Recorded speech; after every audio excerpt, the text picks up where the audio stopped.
সুধী দর্শক সবাইকে শুভেচ্ছা জানাচ্ছি। নিশ্চয়ই আপনারা অনেক অপেক্ষায় আছেন। গতকাল থেকে অনেকে আমার কাছে প্রশ্ন করেছেন যে কখন শুরু হবে, এবং আজকের এই দীর্ঘ অপেক্ষার পালা এইমাত্র শেষ হলো। আমি আপনাদের কাছে যেভাবে বলেছিলাম যে সম্প্রীতি ও সমৃদ্ধির এক অনন্য উদাহরণ আমাদের মাতৃভূমি বাংলাদেশ। বিশ্ব যখন বিভিন্ন সাম্প্রদায়িক ও সামাজিক অসহিষ্ণুতার প্রতিনিয়ত লড়াই করে যাচ্ছে অসহিষ্ণুতার সাথে, ঠিক তখন আমরা পৃথিবীর সবচেয়ে জনবসতিপূর্ণ দেশ হয়েও অসাধারণ শান্তির মাঝে বসবাস করছি। অভ্যন্তরীণ রাজনৈতিক অস্থিতিশীলতা ছাড়া আমাদের মাঝে আর তেমন কোনো সাম্প্রদায়িক অসহিষ্ণুতা গ্রাস করতে পারেনি এখনো পর্যন্ত। কিন্তু অতি সম্প্রতি যে যেন এক অপশক্তির চক্ষুশূল হতে চলেছে সাম্প্রদায়িক শান্তির এই দেশটিতে। প্রায় সকল ধর্মাবলম্বী মানুষ খুব স্বাভাবিক সামাজিক বন্ধনের সাথে বসবাস করছে বাংলাদেশ। হঠাৎ কেন আমাদের মাঝে বিশাল দেয়াল তৈরি হচ্ছে? ধর্মকে নিয়ে কেন বাড়াবাড়ি করা হচ্ছে? রাষ্ট্রীয় জীবন ব্যবস্থায় ধর্ম কি আসলেই আমাদের আধুনিক জীবনে অন্তরায় হয়ে দাঁড়াচ্ছে কিনা, সেটাও একটা দেখবার বিষয়। প্রগতিশীলতা ও বিজ্ঞানময় প্রতিযোগীশীল বিশ্বায়নের সাথে ধর্ম আসলে কতটুকু আমাদেরকে মুক্তি দিতে পারবে, এ নিয়ে অনেক প্রশ্ন উঠছে। সংবিধানে যার যার ধর্ম পালন করবার স্বাধীনতা সুযোগ থাকলেও কেন মুসলমান ধর্মের প্রতি বা মুসলমান ধর্মের অনুভূতির প্রতিও অনেক প্রশ্ন উঠছে আমাদের মাঝে, সেটা নিয়েও অনেক কথা উঠছে। সে কেন হচ্ছে এইসব অশান্তি, কাদের ইন্ধনে দেশে সাম্প্রদায়িকতাকে উস্কে দেওয়া হচ্ছে? আরও অনেক প্রশ্নের উদ্রেক জনমনে সঞ্চারিত হয়েছে সাম্প্রতিককালে। সকল প্রশ্নের উত্তর আজকে আমরা খুঁজে পাবো এই দুজন জ্ঞানী ও বুদ্ধিজীবী, যাদের অবস্থান সম্পূর্ণ দুই মেরুতে। চলুন পরিচয় করে দিচ্ছি। আপনারা এই দুজনকে ডেফিনেটলি চেনেন, জানেন। তারা দুজনই বিখ্যাত ব্যক্তিত্ব বাংলাদেশের। তারপর আমি বলছি যে আমার সাথে প্রথমে রয়েছেন প্রখ্যাত ব্যক্তিত্ব জনাব শাহরিয়ার কবির, মানবাধিকার কর্মী, লেখক এবং সাংবাদিক। এবং আপনারা অনেকে জানেন না হয়তো, তিনি প্রায় 70টি বই লিখেছেন বিভিন্ন বিষয়ের উপরে। একজন নামকরা লেখক বটে, আমি ওনার ব্যাপক ভক্ত। বিশেষ করে তাকে আমরা ঘাতক দালাল নির্মূল কমিটির অন্যতম রক্ষক হিসেবেও জানি। এরপরেই রয়েছেন প্রখ্যাত আলেম ও ইসলামিক চিন্তাবিদ, সম্মানিত পীর সাহেব জৈনপুরী, জনাব ডক্টর এনায়েতুল্লাহ আব্বাসী সাহেব। দর্শক, অনুষ্ঠানটি একযোগে প্রচারিত হচ্ছে দ্য পিপল ফেসবুক পেজ এবং ইউটিউব চ্যানেলে। আপনারা অবশ্যই ফেস দ্য পিপলের যে পেজ রয়েছে এবং ইউটিউব চ্যানেল রয়েছে সেখানে সাবস্ক্রাইব করবেন, এবং আমাদের এই পেজটিকে অবশ্যই ফলো করবেন এবং লাইক করবেন, তাহলে অন্যান্য অনুষ্ঠানগুলো দেখতে পারবেন। আপনারা যদি এই দুজন অতিথিকে কোনো ধরনের প্রশ্ন করতে চান, অবশ্যই কমেন্ট বক্সে লিখতে পারেন। সেখান থেকে আমি কয়েকজনের প্রশ্নকে নেওয়ার চেষ্টা করব। আর অবশ্যই শেয়ার করবেন। এই অনুষ্ঠানটি লাখো মানুষ দেখবে, সারা পৃথিবী জুড়ে দেখবে। এবং আমি চাই আজকের এই তথ্যগুলি, এই যে বিষয়বস্তুর উপর আলাপ করব, সেগুলো মানুষ জানুক এবং মানুষ অবহিত হোক। আমি প্রথমে শুরু করতে চাই জনাব শাহরিয়ার কবির মহোদয়, আপনাকে দিয়ে। আপনি শুনতে পাচ্ছেন নিশ্চয় আমাকে? আমি শুনতে পাচ্ছি, আপনার কথা কেটে কেটে যাচ্ছে, তবু বলুন। আমি শুনতে পাচ্ছি। আমার কথা কি শোনা যাচ্ছে? আপনাকে আমি ক্লিয়ার শুনতে পাচ্ছি। জনাব শাহরিয়ার কবির, আমি আপনাকে দিয়ে শুরু করতে যাচ্ছি, আজকের এই অনুষ্ঠানের সূত্রপাত করতে যাচ্ছি আপনাকে দিয়ে। আমি আপনার কাছে ধর্মীয় বিষয় নিয়ে একটি প্রশ্ন করতে চাই যে ধর্মের কোন কোন বিষয়গুলোকে, বিশেষ করে মুসলমান ধর্মের কোন বিষয়গুলোকে আপনি মনে করেন যে স্বাভাবিক জীবন ব্যবস্থার সাথে সাংঘর্ষিক, এবং কেন সেটা মনে করছেন? আপনার কাছে এই প্রশ্নটি দিয়ে আমি শুরু করতে চাই, জনাব শাহরিয়ার কবির। প্রশ্নটা হচ্ছে ধর্ম নিয়ে নয়। ধর্ম আপনি ইসলাম ধর্ম বলুন, খ্রিস্টান ধর্ম, ইহুদি ধর্ম, হিন্দু ধর্ম বা যে কোনো ধর্মই বলুন না কেন, ধর্ম যদি ধর্মের জায়গায় থাকে, আধ্যাত্মিকতার জায়গায় থাকে, এইটা নিয়ে আমাদের সভ্যতার, বিজ্ঞানের, রাষ্ট্র পরিচালনার কোনোই বিবাদ বিসংবাদ থাকতে পারে না। ধর্মকে যখনই আপনি রাজনীতিতে টেনে আনবেন, ধর্মের রাজনৈতিক ব্যাখ্যা দেবেন, তখনই ধর্মকে নিয়ে বিড়ম্বনা শুরু হয়, যেটা আমরা উপমহাদেশে জামাত ইসলামের প্রতিষ্ঠার পর থেকে দেখি। আবুল আলা মওদুদি এই যে পলিটিক্যাল ইসলাম বা রাজনৈতিক ইসলামের কনসেপ্টটা, এটা কিন্তু আদর্শগতভাবে এই উপমহাদেশে প্রচলন করেছেন জামাতের প্রতিষ্ঠাতা আবুল আলা মওদুদি। আর এটা ঠিক মওদুদির নিজস্ব মতবাদ নয়, এটা মিশরের হাসান আল বান্নার কাছ থেকে তিনি ধার করেছিলেন। একই সময়ে হাসান আল বান্না 1928 সালে মুসলিম ব্রাদারহুড বা ইখওয়ানুল মুসলিমিন প্রতিষ্ঠা করলেন মিশরে, আর মওদুদি 1941 সালে প্রতিষ্ঠা করলেন জামাত ইসলামী হিন্দ। এবং তখন তিনি রাজনৈতিক কারণে ব্রিটিশদের কাছ থেকে টাকা নিয়েছেন, ব্রিটিশদের সমর্থন করেছেন এবং স্বাধীনতা সংগ্রামের বিরোধিতা করেছেন, ব্রিটিশ বিরোধী স্বাধীনতা সংগ্রামের। এবং তার এই বক্তব্য ছিল যে মুসলমানরা যেখানে ধর্ম প্রচার করতে পারবে সেটাই তার দেশ, নিজস্ব মাতৃভূমি পিতৃভূমির কোনো কনসেপ্ট ইসলামে নেই। এবং তার তাফসিরুল কোরআনের যে তাফসির, সেটা বহু ঘন্টায় সেটা বেরিয়েছে। এবং সেইগুলো হচ্ছে আজকে যেটা হচ্ছে, এটা শুধু আজকের না, পরবর্তীকালে আমরা দেখেছি 52 সাল থেকে শুরু করে এই 71 মুক্তিযুদ্ধ পর্যন্ত ধর্মের নামে হত্যা বলুন, সন্ত্রাস বলুন, নারী নির্যাতন বা মানবতা বিরোধী যে কোনো অপরাধকে মওদুদির ইসলাম যেটা বলি, ইসলামের যে বিকৃত ব্যাখ্যা তিনি দিয়েছেন, তিনি এগুলোকে বৈধতা দিয়েছেন। 71-এ 30 লক্ষ গণহত্যাকে তিনি বলেছেন না, এরা সব হচ্ছে, যাদেরকে মারা হচ্ছে এরা সব কাফের। মুক্তিযোদ্ধাদের বলেছেন হিন্দুদের এদের, ভারতের এদের দুষ্কৃতকারী, ইসলামের দুশ্মন, পাকিস্তানের দুশ্মন, এদের হত্যা করা বৈধ। নারীদেরকে, আমাদের বাঙালি নারীদেরকে বলেছেন গনিমতের মাল, এদেরকে ভোগ করা যাবে। এইভাবে তিনি 71-এ গণহত্যা এবং নারী ধর্ষণকে যেভাবে বৈধতা দিয়েছেন, এবং এই কারণে বঙ্গবন্ধু 72-এর সংবিধানে যখন রাষ্ট্রের 4 মূলনীতি, পাকিস্তানের মোহাম্মদ আলী জিন্নাহর সাম্প্রদায়িক বিজাতি তত্ত্বকে কবর দিয়ে যখন আমাদের সংবিধানটি পাশ করলেন, সেখানে রাষ্ট্রের 4 মূলনীতি হিসেবে ধর্মনিরপেক্ষতা ছিল, অসাম্প্রদায়িক বাঙালি জাতীয়তাবাদ ছিল, কিন্তু এটা গ্যারান্টি ক্লজ হিসেবে তিনি বাংলাদেশে ধর্মের নামে রাজনীতি নিষিদ্ধ করেছিলেন।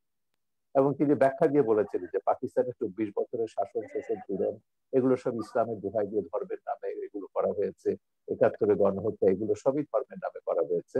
তিনি বলেছেন ধর্ম অত্যন্ত পবিত্র বিষয়, ধর্মের নামে বাংলাদেশে যাতে আর কোনো এই ধরনের সন্ত্রাস, হত্যা, হিংসা, বিদ্বেষ, বিভাজন এটা না থাকে, সেজন্য ধর্মকে রাজনীতি থেকে এবং রাষ্ট্র থেকে পৃথক রাখতে হবে। এটাই ছিল বঙ্গবন্ধু ধর্ম নিরপেক্ষতার বোধ। এবং কেন তিনি ধর্মের নামে রাজনীতি নিষিদ্ধ করেছে সেটা তিনি তার সেদিনের ভাষণে, 4 নভেম্বর 1972 সালে ভাষণে সেটা তিনি পরিষ্কার করেছিলেন সংবিধানটি গ্রহণ করবার সময়। এবং এটাও বলেছিলেন এই সংবিধান লেখা হচ্ছে 30 লক্ষ শহীদের রক্ত দিয়ে, এবং আমি চাই যে আগামী প্রজন্ম, পরবর্তী প্রজন্ম এই সংবিধানের মর্যাদা রক্ষা করবে, রাষ্ট্রের চালমনীতিকে রক্ষা করবে। কিন্তু দুর্ভাগ্যের বিষয় হলো যে বঙ্গবন্ধুকে নৃশংসভাবে হত্যা করা হলো 75-এ। কেন হত্যা করা? কারণ বঙ্গবন্ধুকে হত্যা না করলে ওই যে পাকিস্তানের সাম্প্রদায়িক মৌলবাদী রাজনীতি, তাকে বাংলাদেশে ফিরিয়ে আনা যেত না। বঙ্গবন্ধুকে হত্যা না করলে, তিনি যুদ্ধাপরাধীদের বিচার শুরু করেছিলেন, সেটা বন্ধ করা যেত না। বঙ্গবন্ধুকে হত্যা না করলে 71-এর পরাজয়ের প্রতিশোধ নেওয়া যেত না। সেই 71-এর পরাজিত শক্তি, সাম্প্রদায়িক মৌলবাদী অপশক্তি বঙ্গবন্ধুকে হত্যার জন্য দায়ী। এবং তারপরে আমরা দেখলাম সংবিধান থেকে মুক্তিযুদ্ধের ইতিহাস, চেতনা, অসাম্প্রদায়িক মূল্যবোধ গুলো সব মুছে ফেলা হলো। এটা তথাকথিত ইসলামীকরণ বা পাকিস্তানিকরণ করা হলো আমাদের সমাজ এবং রাজনীতির। 75-এর পর থেকে এই ধারাটি চলছে। এবং আমাদের ইতিহাসের সবচেয়ে বড় দুর্ভাগ্য যে বেশিরভাগ সময় এই দেশটা শাসন করেছে পাকিস্তানপন্থী, স্বাধীনতা বিরোধী, মৌলবাদী সাম্প্রদায়িক অপশক্তি, প্রত্যক্ষ বা পরোক্ষভাবে। এবং সেই সময় আমরা দেখেছি আমাদের মুক্তিযুদ্ধের চেতনাকে বা ইতিহাস মুছে ফেলার চেষ্টা রয়েছে। জাতির জনকের অবমাননা তো বাদ দিন, মুক্তিযোদ্ধাদেরকে মুক্তিযোদ্ধা পরিচয় দিতে তারা লজ্জা পেত। রাজাকার আলবদররা সেখানে মন্ত্রী হচ্ছে, 30 লক্ষ শহীদের রক্ত ভেজা পতাকা তাদের গাড়িতে করে তারা দিয়ে ঘুরে বেরিয়েছে, এমন একটা অবস্থা তো ছিল। তো সেইখানে আমি মনে করি আমাদের যে আন্দোলনটা, শহীদ জননী জাহানারা ইমামের নেতৃত্বে যে আন্দোলনটা আমরা শুরু করেছিলাম, একটা তো ছিল যুদ্ধাপরাধীদের বিচার, মূল দাবিটা ছিল বঙ্গবন্ধুর সংবিধানকে, মুক্তিযুদ্ধের চেতনার, অসাম্প্রদায়িক কল্যাণ রাষ্ট্র গঠনের যে দিক নির্দেশনা, সেই সংবিধানকে ফিরিয়ে আনা এবং সেইভাবে আমাদের রাষ্ট্র পরিচালনা করা। সমাজ এবং রাষ্ট্রের সবকিছু, শিক্ষানীতি, সংস্কৃতি নীতি, নারী নীতি, পররাষ্ট্র নীতি, রাষ্ট্রের সমস্ত নীতি এগুলো পরিচালিত হবে সেই মুক্তিযুদ্ধের চেতনার আলোকে, যে নির্দেশনা বঙ্গবন্ধু সংবিধানে দিয়েছে। কিন্তু দুর্ভাগ্যের বিষয়, সেখানে আমরা এখনো পৌঁছতে পারিনি। এখনো ধর্মের নামে রাজনীতি চলছে এবং এখনো সেই জামাত ইসলামী, সেই ওহাবি সালাফিরা তাদের যে প্রতিহিংসা, যেটা প্রতিহিংসার রাজনীতি বলুন কিংবা তথাকথিত জিহাদের রাজনীতি, উন্মাদনার রাজনীতি, হিংসার রাজনীতি, এটা তো করেই যাচ্ছে। বিচ্ছিন্ন কোনো ঘটনা এটা। আপনি আমাদের বর্তমান যে চলমান আলেম সমাজের যে দৃষ্টিভঙ্গি, সেটাকে আপনি কিভাবে বিচার করছেন? এক কথা যদি বলেন তাহলে এরপরে আমি যাচ্ছি। আমি এদেরকে মোটেই আলেম সমাজ বলবো না। এরা হচ্ছে ইসলামের নামে তারা রাজনীতি করছে। এরাই হচ্ছে সেই 71-এর ঘাতক দালা যুদ্ধাপরাধীদের রাজনৈতিক, আদর্শিক এবং সামরিক উত্তরসূরি। সেই রাজনীতিটা এখন করছে, বাংলাদেশকে মোল্লা ওমরের আফগানিস্তান বানাতে চাইছে। এর সঙ্গে এখানে আব্বাসী সাহেব আছে, তিনি বলবেন, কারণ তিনি তো তার পিতা অত্যন্ত শ্রদ্ধেয় একজন, সে হিসেবে পীর হিসেবে আমরা তাকে সম্মান করি। আমাদের দেশে সুফিরা ইসলাম প্রচার করেছেন, পীররা এখানে আব্বাসী সাহেবের জোনপুরের হুজুরের মতন এরাও ইসলাম প্রচার করেছেন, এরা শান্তির ইসলাম প্রচার করেছেন, এরা কখনো ইসলামকে রাজনীতির সঙ্গে যুক্ত করেনি। আমি হযরত জালালউদ্দিন রুমির উপর দুটো ডকুমেন্টারি ছবি বানিয়েছি, যে জালালউদ্দিন রুমির মুরিদ হচ্ছেন আমাদের হযরত শাহজালাল। তো এরা তো ইসলাম সারা পৃথিবীতে, এই ওহাবিরা ইসলাম প্রচার করে, বরং ওহাবিরা কি করেছে, ইসলামকে একটা সন্ত্রাসের ধর্ম হিসেবে পশ্চিমে চিত্রিত করেছে। ইসলাম ব্যাশিং যেটা আছে পশ্চিমে আপনারা দেখছেন, এটা তো জন্য দায়ী হচ্ছে ওহাবি সালাফি, এরা এই মহদুদিবাদী বাংলাদেশে তারা। সুতরাং এরা যেটা করছে এটার সঙ্গে ইসলামের ধর্মের লেশমাত্র সম্পর্ক নেই। এটা হচ্ছে শেখ হাসিনা সরকারকে ক্ষমতা থেকে উচ্ছেদ করে এখানে মোল্লা ওমরের আফগানিস্তান বা জিয়াউল হকের পাকিস্তান বানাতে হবে।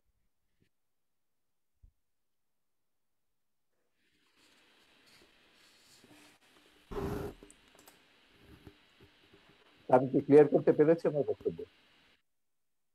আপনি শুনতে পাচ্ছেন? যে না, আমার এখান থেকে একটু সমস্যা হচ্ছে, আনস্টেবল দেখাচ্ছে আমার কানেকশনটা। আমি শুনতে পাচ্ছি, আমাকেই শুনতে পাচ্ছেন কিনা ক্লিয়ারলি? আমি আপনাকে খুব পরিষ্কার শুনতে পাচ্ছি। জি, ধন্যবাদ আপনাকে জনাব শাহরিয়ার কবির। আমি আপনার কাছে আবারও আসবো। জনাব ডক্টর এনায়েতুল্লাহ আব্বাসী হুজুর, আপনার কাছে আসছি। আপনি তো শুনলেন এতক্ষণ জনাব শাহরিয়ার কবিরের অনেক কথা, কিন্তু আপনার কাছে আমি এডিশনালি আরেকটি প্রশ্ন করতে চাচ্ছি। সেটা হলো যে আহ, আপনার পৃথিবী যেখানে বিজ্ঞান ভিত্তিক, প্রমাণিত বিজ্ঞান ভিত্তিক রাষ্ট্র, অ্যাডভান্সড টেকনোলজিক্যাল লাইফস্টাইলের উপরে উল্কা গতিতে ধাবিত হচ্ছে, উল্কা গতিতে আমি বলবো, সেখানে আপনারা 1400 বছর আগের নাজিল হওয়া পবিত্র ধর্মগ্রন্থ অনুযায়ী চলতে চাওয়াটাকে কতটুকু যুক্তিযুক্ত মনে করেন, এবং অন্যকে চলার জন্য আহ্বান করাটাকে কতটুকু সাপোর্টিভ বা কতটুকু জাস্টিফাইড মনে করেন? সে প্রশ্নটা আপনার কাছে রেখে যাচ্ছে, এবং জনাব শাহরিয়ার কবির অনেক প্রশ্ন রেখে যাচ্ছে, সেটা বলবেন। Thank you. আলহামদুলিল্লাহ ওয়াহদা والصلاة والسلام على محمد صلى الله عليه وسلم الذي من لا نبي بعده। ধন্যবাদ সাগর সাহেবকে, ধন্যবাদ আজকের সম্মানিত অতিথিকে, এবং দেশ ও দেশের বাইরে যারা আজকের প্রোগ্রামটি দেখছেন তাদের সকলকে। শাহরিয়ার কবির সাহেব তার বক্তব্যে বুঝালেন ইসলামের প্রতি তার যথেষ্ট শ্রদ্ধা আছে। এ থেকে স্পষ্ট বোঝা যায় যে ইসলাম সম্পর্কে তার শ্রদ্ধা থাকলেও ইসলাম সম্পর্কে তার মৌলিক জ্ঞান অভাব রয়েছে। তার প্রথমটি হচ্ছে যে ইসলামী রাজনীতির ক্ষেত্রে তিনি আবুল আলা মওদুদীকে টেনে আনলেন, অথচ বাংলাদেশের শতকরা 80 জন ওলামায়ে কেরামি আবুল আলা মওদুদীর বিরোধিতা করে থাকেন। আর সবচেয়ে বড় কথা, আবুল আলা মওদুদী ইসলামী রাজনীতির সূচনা উপমহাদেশে করেননি। উপমহাদেশে ইসলামী রাজনীতির সূচনা করেছেন শাহ ওলিউল্লাহ মুহাদ্দিস দেহলভী রহমতুল্লাহি আলাইহি, আবুল আলা মওদুদীরও কয়েক শত বছর আগে। পরবর্তীতে তার ধারাবাহিকতায় ওলামায়ে দেওবন্দের মাধ্যমে ইসলামী রাজনীতির প্রসার ও প্রচার ব্যাপকভাবে ঘটেছিল, এবং ওলামায়ে দেওবন্দ ইসলামী রাজনীতির চেতনাতে উদ্বুদ্ধ হয়েই ব্রিটিশ খেদা আন্দোলন করেছিল। সবচেয়ে দুঃখজনক বিষয়, আমাদের দেশের বুদ্ধিজীবীগণ ইসলামকে বিভিন্ন নামে অভিহিত করে থাকেন। কেউ বলেন রেডিক্যাল ইসলাম, কেউ বলেন মডারেট ইসলাম। ইসলামকে বিভক্ত করার কোনো অথরিটি কোনো মানুষের নেই। যদি কেউ ইসলামের লেবাস ধারণ করে ইসলামের অপব্যাখ্যা করে, সেটার দায় তার নিজের, সেটার দায় ইসলামের হবে না। দেখার বিষয় কোরআন সুন্নাতে রাষ্ট্র ব্যবস্থা বা রাজনীতির কথা আছে কিনা, সেটা দেখার বিষয়। তারপর আমরা দেখবো সেটার কে অপব্যাখ্যা করছে, কে সঠিক ব্যাখ্যা করছে। আল্লাহর হাবিব মোহাম্মদ সাল্লাল্লাহু আলাইহি ওয়াসাল্লাম ১,৫০০ বছর আগে আল্লাহর পক্ষ থেকে আমাদেরকে যে দিন ইসলাম দিয়েছেন, সেটা নিছক প্রথা সর্বস্ব কোনো ধর্ম নয়, সেটা পূর্ণাঙ্গ জীবন বিধান। এবং সেই জীবন বিধানের মধ্যে আল্লাহ রাসূল সাল্লাল্লাহু আলাইহি সাল্লাম মুসলিম জীবন কি রকম হবে, তার ব্যক্তি জীবন, তার সমাজ জীবন, তার রাষ্ট্রীয় জীবন কি রকম হবে, তার সুস্পষ্ট ব্যাখ্যা আল্লাহর পক্ষ থেকে দিয়েছেন। কোরআন কারীমের মধ্যে আল্লাহ পাক স্পষ্ট বলেছেন, وعد الله الذين آمنوا منكم وعملوا الصالحات ليستخلفنهم في الأرض كما استخلف الذين من قبلهم وليمكنن لهم دينهم الذي ارتضى لهم। সুস্পষ্টভাবে আয়াতে সকল মুফাসসির একমত, আল্লাহ পাক মুসলিম স্টেটে খেলাফত প্রতিষ্ঠার কথা বলেছেন। যারা ইমানদার, ন্যাক আমল করবে, আল্লাহ পাক তাদের সাথে ওয়াদাবদ্ধ, তারা যদি ইমানের উপর অটল অবিচল থাকে, ন্যাক আমল করে, আল্লাহ পাক তাদেরকে খেলাফতের দায়িত্ব দিবেন। আল্লাহ তাআলা সূরা হজ্জে বলেছেন, الذين إن مكناهم في الأرض أقاموا الصلاة وآتوا الزكاة وأمروا بالمعروف ونهوا عن المنكر ولله عاقبة الأمور। যদি আমি মুহাম্মদ সাল্লাল্লাহু আলাইহি সাল্লামের ইমানদার উম্মতকে রাষ্ট্র ক্ষমতা দান করি, তারা রাষ্ট্রীয়ভাবে তারা নামাজ কায়েম করবে, জাকাত আদায় করবে, সৎ কাজে আদেশ করবে, অসৎ কাজে বাধা দিবে। এটা সুস্পষ্টভাবে ইসলামী রাষ্ট্র ব্যবস্থা ও রাজনীতির কথাই বলা হয়েছে কোরআন কারিমে। সহিহ মুসলিম, সৌদি আরবের ছাপ, 2445 নম্বর হাদিস, আল্লাহ রসুল সাল্লাল্লাহু আলাইহি ওয়াসাল্লাম ইরশাদ করেছেন, কানা বানু ইসরাঈল তাসুসুহুমুল আম্বিয়া কুল্লামা হালাকা নাবিয়্যুন খালাফাহু নবী ওয়া ইন্নাহু লা নাবিয়্যা বা'দি ফাসায়াকুনু খুলাফা। বনি ইসরায়েলের নবীগণ রাজনৈতিক নেতৃত্ব দিতেন। শুধু ইসলামে আল্লাহ রাজনীতি দিয়েছেন তা নয়, পূর্বের যত নবী এসেছেন বনি ইসরায়েলে, হযরত দাউদ, হযরত সুলাইমান। এই জন্য ওল্ড টেস্টামেন্ট বাইবেল, পুরনো বাইবেলে আমরা দেখতে পাই হযরত দাউদকে বলা হয়েছে কিং ডেভিড, কারণ তিনি রাজা ছিলেন, তিনি আল্লাহর বিধান মোতাবেক রাষ্ট্র পরিচালনা করতেন। বনি ইসরায়েলের নবীগণ রাজনৈতিক নেতৃত্ব দিতেন। যখন একজন নবী ইন্তেকাল করতেন, আরেকজন নবী সেই দায়িত্ব নিত। আল্লাহ রাসূল সাল্লাল্লাহু আলাইহি ওয়াসাল্লাম বলেছেন, কিন্তু আমি মুহাম্মদ সাল্লাল্লাহু আলাইহি সাল্লাম আল্লাহর সর্বশেষ নবী ও রাসূল, আমার পরে কোনো নবী নাই, কিয়ামত পর্যন্ত কোনো নবী আসবে না। আমার উম্মতের মধ্যে যারা খলিফা, তারা আমার উম্মতের রাজনৈতিক নেতৃত্ব দিবে। এভাবে কোরআন কারীমের অসংখ্য আয়াত এবং সহিহ হাদিস থেকে কথা সুস্পষ্টভাবে প্রমাণিত যে ইসলামী রাষ্ট্র ব্যবস্থা ও ইসলামী রাজনীতির সুস্পষ্ট কনসেপশন কোরআন ও হাদিসের মধ্যে আছে। এবং দ্বিতীয় যে কথাটি সম্মানিত অতিথি ভুল বলেছেন, তা হলো মওদুদি কি করেছে না করেছে এদেশের মূল ধারার ওলামায়ে কেরাম তার সাথে মোটেও একমত নয়, মোটেও তাদের কোনো সম্পর্ক নেই। কিন্তু বরং মওদুদিকে ফলো এদেশে, করে অনেক অনেক বিশাল জনগোষ্ঠী রয়েছে, এটাও তো সত্য। জি জি, সেটাও আছে। সেটা আমি ওনার প্রসঙ্গটার জবাব দিচ্ছি আগে, জি। ওনার প্রসঙ্গটার জবাব দিচ্ছি। তার মানে এই নয় যে বাংলাদেশে যারা ইসলামী রাজনীতি করেন, ইসলামী আন্দোলন করছেন, ইসলামী শাসন ব্যবস্থা কায়েম করতে চাচ্ছেন, তারা মওদুদির অনুসারী। বিষয়টা নির্জন মিথ্যা ছাড়া আর কিছুই নয়, কিংবা তথ্য এবং সন্ত্রাস মওদুদির ছাড়া আর অনুসারী কিছুই নয়। হওয়াটাও কি একদম ইসলাম বিরোধী কিনা, সেটাও আপনি কিভাবে দেখেন? দেখুন, আমি সহ ওলামায়ে কেরাম এবং বাংলাদেশে যারা পীরি মুরিদের সাথে সম্পর্কিত, আমাদের সাথে আবুল আলাম মওদুদির আকীদাগত যথেষ্ট পার্থক্য আছে। এখন মওদুদির অনুসারী যারা, বিষয়টা তাদেরকেই প্রশ্ন করা উচিত। আমাদের সাথে তো তাদের যথেষ্ট আকীদাগত এবং মুসলমানের মধ্যে এত তরিকাগত অনুসারী থাকবে কেন হুজুর? জি, এত হ্যাঁ, বিভক্ত থাকবে কেন সেটা মুসলমানের পরে মধ্যে? উত্তর দিচ্ছি। আমি আমি আমি উত্তরটা শেষ করছি। তাহলে আমাদের উপমহাদেশে ইসলামী রাজনীতির সূচনা করেছেন শাওলিউল্লাহ মুহাদ্দিস দেহলভী রহমতুল্লাহ, পরবর্তীতে তার উত্তরসূরি সৈয়দ আহমদ বেরেলী রহমতুল্লাহ, যিনি ব্রিটিশ খেদা আন্দোলনের নেতৃত্ব দিয়েছেন, পরবর্তীতে মাহমুদুল হাসান দেওবন্দি রহমতুল্লাহ। তাদের মাধ্যমে মূলত ওলামায়ে উলামায়ে আহলে সুন্নাত ওয়াল জামাত, উলামায়ে আহলে হক রাজনীতির উত্তরসূরি হয়েছে বাংলাদেশে, এবং ইসলামী খেলাফত রাজনীতি প্রতিষ্ঠার কাজ তারা করে যাচ্ছেন। দ্বিতীয় যে বিষয়টি হচ্ছে যে আহ, আমরা জবাব দিলাম যে এটা কোনো ব্যক্তির আবিষ্কৃত নয়, ইসলামী রাজনীতি এটা কোরআন সুন্নাহরই মত। দ্বিতীয় যে কথাটি আমাদের সম্মানিত অতিথি বলেছেন, বঙ্গবন্ধুকে কারা হত্যা করলো, আমি এই বিষয়ে আমার খুব একটা ধারণা নেই।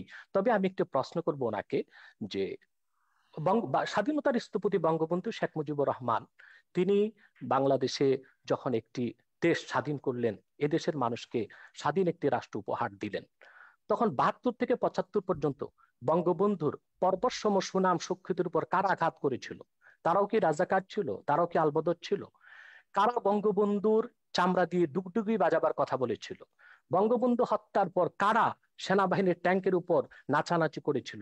তাদেরকে আমরা বাংলাদেশে মন্ত্রিত্ব দিয়েছি, তাদেরকে আমরা রাজনৈতিক ক্ষমতার ভাগ দিয়েছি, এবং বঙ্গবন্ধুকে যারা হত্যা করেছে তাদেরকে আমরা সুযোগ সুবিধা দিয়েছি। হতে পারে আলবদর, রাজাকার বা বিদেশি শক্তির ইন্ধন ছিল বঙ্গবন্ধু হত্যায়, কিন্তু যারা বাংলাদেশে খুব বেশি ধর্মনিরপেক্ষতার কথা বলে, বাংলাদেশকে একটি ডি ইসলামাইজেশন, ইসলাম মুক্ত একটি বাংলাদেশ গঠন করতে চায়, তারাও প্রত্যক্ষ এবং পরোক্ষভাবে বঙ্গবন্ধু হত্যায় জড়িত ছিল।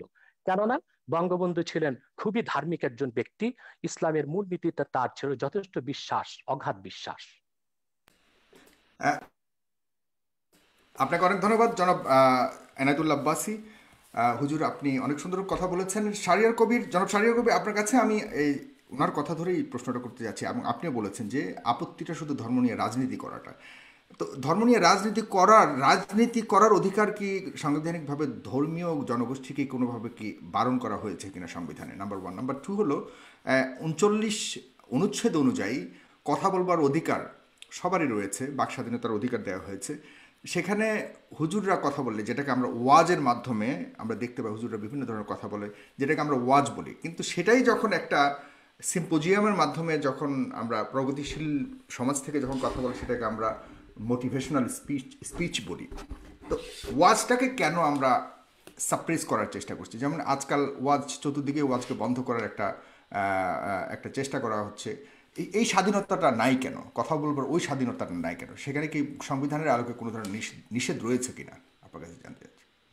না, আপনি কোথায় ওয়াজ সাপ্রেস করা হচ্ছে এরকম তথ্য কিন্তু বাংলাদেশে আমার জানা নেই। আমার কাছে ওয়াজের নামে অনেকগুলি ভিডিও আমি আছে। জি। আপনাকে বলছি ওয়াজের নামে আপনি যদি সংবিধানের উপর আঘাত করেন, বাংলাদেশের মূল চেতনার উপর আঘাত করেন, যে কারণে বাংলাদেশ রাষ্ট্রটি তৈরি হয়েছে, যেটাকে আমরা মুক্তিযুদ্ধের চেতনা বলি, রাষ্ট্রের 4 মূলনীতিতে যেটা প্রতিফলিত হয়েছে, ওয়াজের নামে আপনি যদি ভিন্ন ধর্ম, ভিন্ন মত, ভিন্ন জীবনধারায় বিশ্বাসীদের প্রতি ঘৃণা বিদ্বেষ প্রচার করেন, সন্ত্রাসী বক্তব্য রাখেন এবং প্রতিহিংসামূলক বক্তব্য রাখেন, তখনই সেটা আর ওয়াজ হয় না, সেটা একটা রাজনৈতিক হিসেবে মতলববাজিতে পরিণত হয়। আপনি ওয়াজে ইসলামের মাহাত্ম্যের কথা বলুন, ইসলামে কোরআনে কি মানুষের কল্যাণের কথা বলা নেই? আপনি যখন মসজিদে, এই যে কদিন আগে আমাদের ইয়েতে একটা ওয়েবিনারে 16 ডিসেম্বরে একজন মন্ত্রী এসেছিলেন এবং তিনি বললেন যে তিনি মসজিদে আপত্তি করেছেন যে খুতবাতে বলছে মুসলিম উম্মার জন্য প্রার্থনা করতে হবে। তো মন্ত্রী বলছেন, তো বলে যে শুধু মুসলিম উম্মা কেন, আল্লাহ তো সারা সমগ্র বিশ্বের জন্য, তিনি তো সমগ্র মানব জাতিকে সৃষ্টি করেছেন, আমরা কেন সমগ্র মানব জাতির জন্য আমরা মোনাজাত করব না বা কল্যাণ কামনা করব? আপনাকে মনে রাখতে হবে বাংলাদেশ রাষ্ট্রটি কেন তৈরি হয়েছে, কেন 47-এ পাকিস্তান হয়েছিল এবং কেন 71-এ বাংলাদেশ হয়েছে। এইটা যদি আপনি না বুঝেন তাহলে কিন্তু এই বিভ্রান্তিটা আপনার মধ্যে থেকে যাবে। পরিষ্কার কথা, মোহাম্মদ আলী জিন্নাহ পরিষ্কার ভাবে বলেছিলেন ভারতবর্ষে মুসলমানরা একটা আলাদা জাতি এবং এদের আলাদা একটা ভূখণ্ড দরকার, এবং সেই ভূখণ্ডটি পাকিস্তান হবে। পাকিস্তান নামকরণও করা হয়েছিল এবং সেভাবে ব্রিটিশরা ষড়যন্ত্র করেই হোক, জিন্নাহর কথা মতোই হোক, ভারতবর্ষকে দুভাগ করে পাকিস্তান এবং ভারত দুটো রাষ্ট্র বানিয়েছে। এবং জিন্নাহ কিন্তু এই ভুলটা যে বুঝেছিলেন, দেখে তিনি কত বড় ভুল করছেন সেটা তার 47 সালের 11ই আগস্টের বক্তৃতায় পরিষ্কার করে দিয়েছিলেন যে পাকিস্তানে আমরা মুসলমানরা, হিন্দুরা, বৌদ্ধরা, খ্রিস্টানরা সবাই নিজ নিজ ধর্ম পালন করব, রাষ্ট্র ধর্মের ব্যাপারে কোনো হস্তক্ষেপ করবে না, ধর্ম রাষ্ট্রের ব্যাপারে হস্তক্ষেপ করবে না। এটা জিন্নাহর বহুল আলোচিত একটা বক্তৃতা, 11ই আগস্ট 1947 সাল, 11ই জুনে এটা বলেছেন 1947 সালে, পাকিস্তান হওয়ার কয়েক মাস আগে। কিন্তু তখন এই মওদুদি এবং অন্য ইসলামপন্থীরা তারা বললেন যে কি না, পাকিস্তান হয়েছে ইসলামী ব্যবস্থার জন্য, এবং তারা সেখানে ইসলামী শাসন ব্যবস্থা 1900 মৃত্যুর পরে, জিন্নাহ মৃত্যুর পর তারা অবজেক্টিভ রেজলিউশন যেটা পাশ করলেন সেটা বললেন যে পাকিস্তান হবে একটা ইসলামী হুকুমত। এবং 56 সালে 56 সালে তাদের যে সংবিধান হলো সেখানে বলা হয়েছে Pakistan will be Islamic Republic. এখন এই ইসলামিক রিপাবলিকটি কি করেছে, ভাষা আন্দোলন থেকে শুরু করে 71 পর্যন্ত, মুক্তিযুদ্ধ পর্যন্ত, ব্রিটিশরাই তো আমাদের যাবতীয়, ধর্মীয় ভিত্তিতে ওই দেশটাকে বিভক্ত করেছিল। জনাব শাহরিয়ার কবির, হ্যাঁ হ্যাঁ, ব্রিটিশরা তৎকালীন ধর্মের সময় নামে। অনেক সভ্য জাতি। সাগর আমাকে সাহেব, শেষ করতে দিন আব্বাসী সাহেব, আমার বক্তব্য শেষ হলে আপনি বলুন, আপনার বক্তব্যের মাঝখানে আমি কোনো কথা বলি না। ব্যাপারটা হচ্ছে যে ব্রিটিশরাই করুক, জিন্নাহর পলিসি অনুযায়ী হোক, ব্রিটিশদের মতবাদের জন্য হোক, ভারত বিখণ্ডিত হয়েছে ধর্মের নামে, যে হিন্দুরা আলাদা একটা ধর্ম, ইসলাম আলাদা একটা সরি, ধর্ম। আমি জাস্ট আপনাকে সাপ্লিমেন্ট করছি, আপনি আপনি অবশ্যই বলবেন। আমি জাস্ট আপনাকে, শুধুমাত্র ভারত বিভক্ত নয়, ব্রিটিশরা আরো অন্যান্য যতগুলি রাষ্ট্র রয়েছে বহু পৃথিবীর, দেশ তারা তাদের যখন সমস্ত কলোনি হ্যাঁ, বিভক্ত করেছে ধর্মীয় তাদের আলোকেই মতলবে। বিভক্ত করেছে। না জি। না, আমি ভারতবর্ষের মধ্যে কনসেন্ট্রেট করছি, আমি গোটা ব্রিটিশ কলোনি নিয়ে আমি কথা বলছি না, ওদের তো 67টা দেশে তারা এইভাবে বদমাইশি করেছে। ভারতবর্ষকে তারা ধর্মের নামে ভাগ করেছে এবং বলেছে মুসলমানরা পাকিস্তান এবং ভারতে, হিন্দুরা এসে থাকবে ভারতে। তখন কিন্তু মুসলিম জাতীয়তাবাদী নেতারা আবুল কালাম আজাদ থেকে শুরু করে বদরুদ্দিন তায়েবজি এবং এরা অনেকে আপত্তি করেছেন। ওনারা বলছেন এটা একটা অ্যাবসার্ড আইডিয়া। অ্যাবসার্ড কেন বলছেন, যে পাকিস্তানে যতই মুসলমানদের জন্য হোক না কেন, সেখানে হিন্দুরা আছে, হিন্দুদের সবাই এখানে আসতে পারবে না, ভারতের সব মুসলমান পাকিস্তানে যেতে পারবে না। এবং সেই বাস্তবতাটা আমরা দেখেছি, 10 লাখ মানুষকে হত্যা করা হলো বা প্রাণ বলি দেওয়া হলো, কিন্তু বিভক্ত হলো, এখানেও হিন্দু খ্রিস্টান বৌদ্ধ রয়ে গেছে। ভারতেও এখন তো দ্বিতীয় বৃহত্তম সংখ্যক মুসলিমের আবাস হচ্ছে ভারত। এই যে জিন্নাহর যে দ্বিজাতি তত্ত্বের অসারতা, এটা হচ্ছে একটা কারণ। একটা প্রমাণ। আর দ্বিতীয়টা তো বঙ্গবন্ধুর আমি 4 নভেম্বরের ভাষণের কথাটি বারবার উল্লেখ করছি এই কারণে, সেখানে তিনি ব্যাখ্যা করেছেন কেন বাংলাদেশ আমরা সৃষ্টি করেছি। পাকিস্তানে 24 বছরের শাসন, শোষণ, পীড়ন, নিপীড়ন, 71-এর গণহত্যা, মানবতা বিরোধী অপরাধ সবকিছুকে তারা ইসলামের নামে জায়েজ করতে চেয়েছিল। ভাষা আন্দোলন যারা করেছে তাদের বলেছে ইসলামের দুশ্মন, পাকিস্তানের দুশ্মন। এইভাবে এই আন্দোলনগুলো, সংগ্রামগুলোকে দমন করেছে, রাজনৈতিক হোক, সাংস্কৃতিক হোক, সামাজিক হোক, সবগুলোকে দমন করেছে ইসলামের নামে। এবং সেই জন্য বঙ্গবন্ধু তার ওই ভাষণে পরিষ্কারভাবে বলেছিলেন, ধর্মের পবিত্রতা রক্ষার জন্য ধর্মকে রাখতে হবে ধর্মের জায়গায়, রাজনীতিকে রাখতে হবে রাজনীতির জায়গায়, রাজনীতির সঙ্গে ধর্মকে মেলানো যাবে না। এই কারণে বাংলাদেশ রাষ্ট্রটি তৈরি হয়েছে, সৃষ্টি হয়েছে 30 লক্ষ শহীদের রক্তের বিনিময়। আপনি সেই ইতিহাস এখন উল্টে দিতে পারেন না। এখন আপনি বলতে পারেন না যে না, বাংলাদেশ হয়েছে ইসলামী হুকুমত কায়েমের জন্য, বাংলাদেশে এগুলো সেকুলারিজম থাকবে না, বঙ্গবন্ধুর আদর্শ থাকবে না, মুক্তিযুদ্ধ থাকবে না, যে সেই এরা ব্যাপারগুলো জামাতিরা যে কথা। সংবিধানে কেন কম্প্রাইজ করা হচ্ছে না, নাম্বার ওয়ান। সাম্প্রদায়িকতা কেন? আপনি তো সংবিধানে 4 মূলনীতি তো ফিরিয়ে আনা হয়েছে। এখন রাষ্ট্রধর্ম নিয়ে সেখানে সুপ্রিম কোর্টে এটা মামলা বিচারাধীন আছে, সুপ্রিম কোর্টের আপিল বিভাগে মামলাটি রয়েছে, কারণ সুপ্রিম কোর্টের রাষ্ট্রধর্ম ইসলামের যেটা, এটা হচ্ছে আমাদের সংবিধানের আর্টিকেল 12-এর সঙ্গে সাংঘর্ষিক। আর্টিকেল 12 বলছে রাষ্ট্র বিশেষ কোনো ধর্মকে পৃষ্ঠপোষকতা করবে না, কিন্তু রাষ্ট্রধর্ম ইসলাম বলে আপনি একটা বিশেষ ধর্মকে পৃষ্ঠপোষকতা করছেন। এটা বাংলাদেশের সংবিধান বিরোধী। যতক্ষণ পর্যন্ত আপনি খিলাফত না কায়েম করে এই সংবিধানটি পুরোপুরি বাতিল করে দেবেন, ততক্ষণ পর্যন্ত বাংলাদেশে থাকতে হলে বাংলাদেশের সংবিধান মেনে আপনাকে থাকতে হবে এবং সংবিধানের মর্যাদা রক্ষা করতে হবে। এবং অবশ্যই। সংবিধানের মূলনীতি, এটার বিরুদ্ধে আপনি কোনো কথা বলতে পারেন না। বলা হবে সেটা হচ্ছে 30 লক্ষ শহীদের রক্তের সঙ্গে বেইমানি করা। আপনাকে অনেক ধন্যবাদ, খুব সুন্দর কথা বলেছেন। ডেফিনেটলি আপনি যদি বাংলাদেশের নাগরিক হয়ে থাকেন জনাব আব্বাসী, আপনাকে অবশ্যই সংবিধান যতক্ষণ না পর্যন্ত পরিবর্তিত না হবে ততক্ষণ পর্যন্ত আপনাকে সংবিধানকে মানতেই হবে। এটাই হলো একজন নাগরিক হিসেবে আপনার কর্তব্য। কিন্তু তবুও সেখানে কিছু কিছু যেটা জনাব শাহরিয়ার কবির উঠে এনেছেন যে আপনারা হুকুমত কায়েম করার জন্য যে ইয়ে করছেন, সেটা কীভাবে সম্ভব? আপনারা হুকুমত কায়েম করলেও বা আপনাদের ভিত্তিটা কী হবে, আপনাদের স্টাইলটা কী হবে পরিচালনার, সেই ব্যাপারেও আমরা আপনার কাছ থেকে জানবো একটু। তবে এর আগে যেটা বলেছেন শাহরিয়ার কবির, এটা আমারও একটা প্রশ্ন, যে আপনারা যখন দোয়া চান শুধুমাত্র মুসলিম উম্মার জন্য কেন দোয়া চান, কেন সমগ্র জাতির জন্য দোয়া চান না? কারণ আল্লাহর তৈরি সব জাতি, পুরো বিশ্ব, তাহলে কেন অন্যরা বঞ্চিত হবে আপনাদের দোয়ার থেকে? এটাও আপনি বলবেন। পাশাপাশি আপনি ভাস্কর্য নিয়ে, যে বাঘা যতীনের ভাস্কর্য ভাঙা হয়েছে, সেখানেও ইঙ্গিত করা হচ্ছে যারা আপনার মুসলমান ধর্মাবলম্বী তাদেরকে ইঙ্গিত করা হচ্ছে। এবং জনাব শাহরিয়ার কবি, আপনার কাছে আমি এই প্রশ্নটা করে যাচ্ছি, ভাস্কর্য নিয়ে যে ইস্যুটা হয়েছে, আপনি অবশ্যই পরবর্তী সময় আপনি বলবেন। সেখানে আবার দেখা যাচ্ছে যে আওয়ামী সমর্থিত কয়েকজন আওয়ামী নেতাকেও গ্রেফতার করা হয়েছে সন্দেহমূলকভাবে। সেখানে আমরা বুঝতে পারছি অনেকে এটা বলতে চাচ্ছে যে শুধুমাত্র একটা প্রি প্ল্যান্ড একটা ঘটনা ঘটিয়ে এই আমাদের আলেম সমাজকে আপনার আটকানোর জন্য বা আলেম সমাজকে নিন্দা করানোর জন্য, আলেম সমাজকে দোষারোপ করার জন্য এই অপচেষ্টা করা হচ্ছে। এটাকেও আপনি কিভাবে দেখেন? আমি ডক্টর এনায়েতুল্লাহ আব্বাসী আপনার কাছে যাচ্ছি আপনার পরে। ধন্যবাদ সাগর সাহেব। প্রথম কথা হচ্ছে, আমাদের শাহরিয়ার কবি সাহেব যে কথা বলেছেন যে দেশ বিভক্তি নিয়ে প্রশ্ন এসেছে যে জিন্নাহ ভুল করেছিল ধর্মের ভিত্তিতে দেশ ভাগের তত্ত্ব দিয়ে। মূলত বাংলাদেশ স্বাধীনতার মূল সূচনা আমরা দেখতে পাই 2 নেশন থিওরি বা দ্বিজাতি তত্ত্ব। যে অংশে মুসলিম সংখ্যা বেশি সে দেশটি পাকিস্তান হবে, যে অংশে হিন্দু বেশি সে অংশটি হিন্দুস্তান হবে। জিন্নাহর রাজনীতিতে অনেক ভুল ত্রুটি ছিল, আর জিন্নাহ নিজেও একজন প্রকৃত মুসলিম ছিলেন না, অনেকটাই ওয়েস্টার্ন ধ্যান ধারণায় বিশ্বাসী ছিল জিন্নাহ। সে সময় ওলামায়ে কেরাম রাজনৈতিক প্রজ্ঞার কারণেই তাকে তাকে নেতৃত্বে এনেছিল। মূলত ইসলামের কোনো বিষয়ে ব্যাখ্যা দেবার কোনো অধিকার জিন্নাহর ছিল না। তো জিন্নাহর কোনো ভুল বক্তব্যকে আমরা সমর্থন করি না। ভাষা আন্দোলনে জিন্নাহ যে কাজ করেছিলেন সেটা ইসলামের পক্ষে কোনো কাজ করেনি। সব ভাষাই আল্লাহ তাআলা সৃষ্টি, অতএব বাংলা ভাষার বিরোধিতা করে জিন্নাহ চরম ভুল করেছিলেন। সে যাই হোক, দ্বিজাতি তত্ত্বের ভিত্তিতে দেশ ভাগ হয়েছে। বাংলাদেশে মুসলিম সংখ্যা বেশি ছিল বলে এটা পাকিস্তানের অংশ হয়েছে, এবং পাকিস্তানিদের জুলুম, নির্যাতন, নিপীড়নের কারণে বঙ্গবন্ধুর নেতৃত্বে 71 সালে বাংলাদেশ স্বাধীন হয়েছে। যদি এটা ভারতের অংশ হতো তাহলে ভারতে কোনোদিনও বাংলাদেশ স্বাধীন হতো বলে বিশ্বাস করা যায় না। আর যদি অখণ্ড ভারতের তত্ত্বে আমরা বিশ্বাস করি তাহলে সেক্ষেত্রে মুসলমান কতটুকু লাভবান হতো তা দেখতে হলে চাক্ষুষ আমরা ভারতকে দেখতে পাই। সেখানে দ্বিতীয় বৃহত্তম মুসলিম জাতি থাকার পরও সেখানে চাকরি বাকরিতে মুসলমান কোনো সুবিধা পাচ্ছে না। ভারতকে ধর্মনিরপেক্ষ রাষ্ট্র বলা হয়, কিন্তু তাদের ধর্মনিরপেক্ষতা হচ্ছে ওই যে কাজীর বলদ কিতাবে, বাস্তবে নেই সেই অবস্থা। ধর্মনিরপেক্ষতার নামে উগ্র হিন্দুত্ববাদকে তারা চাপিয়ে দিয়েছে।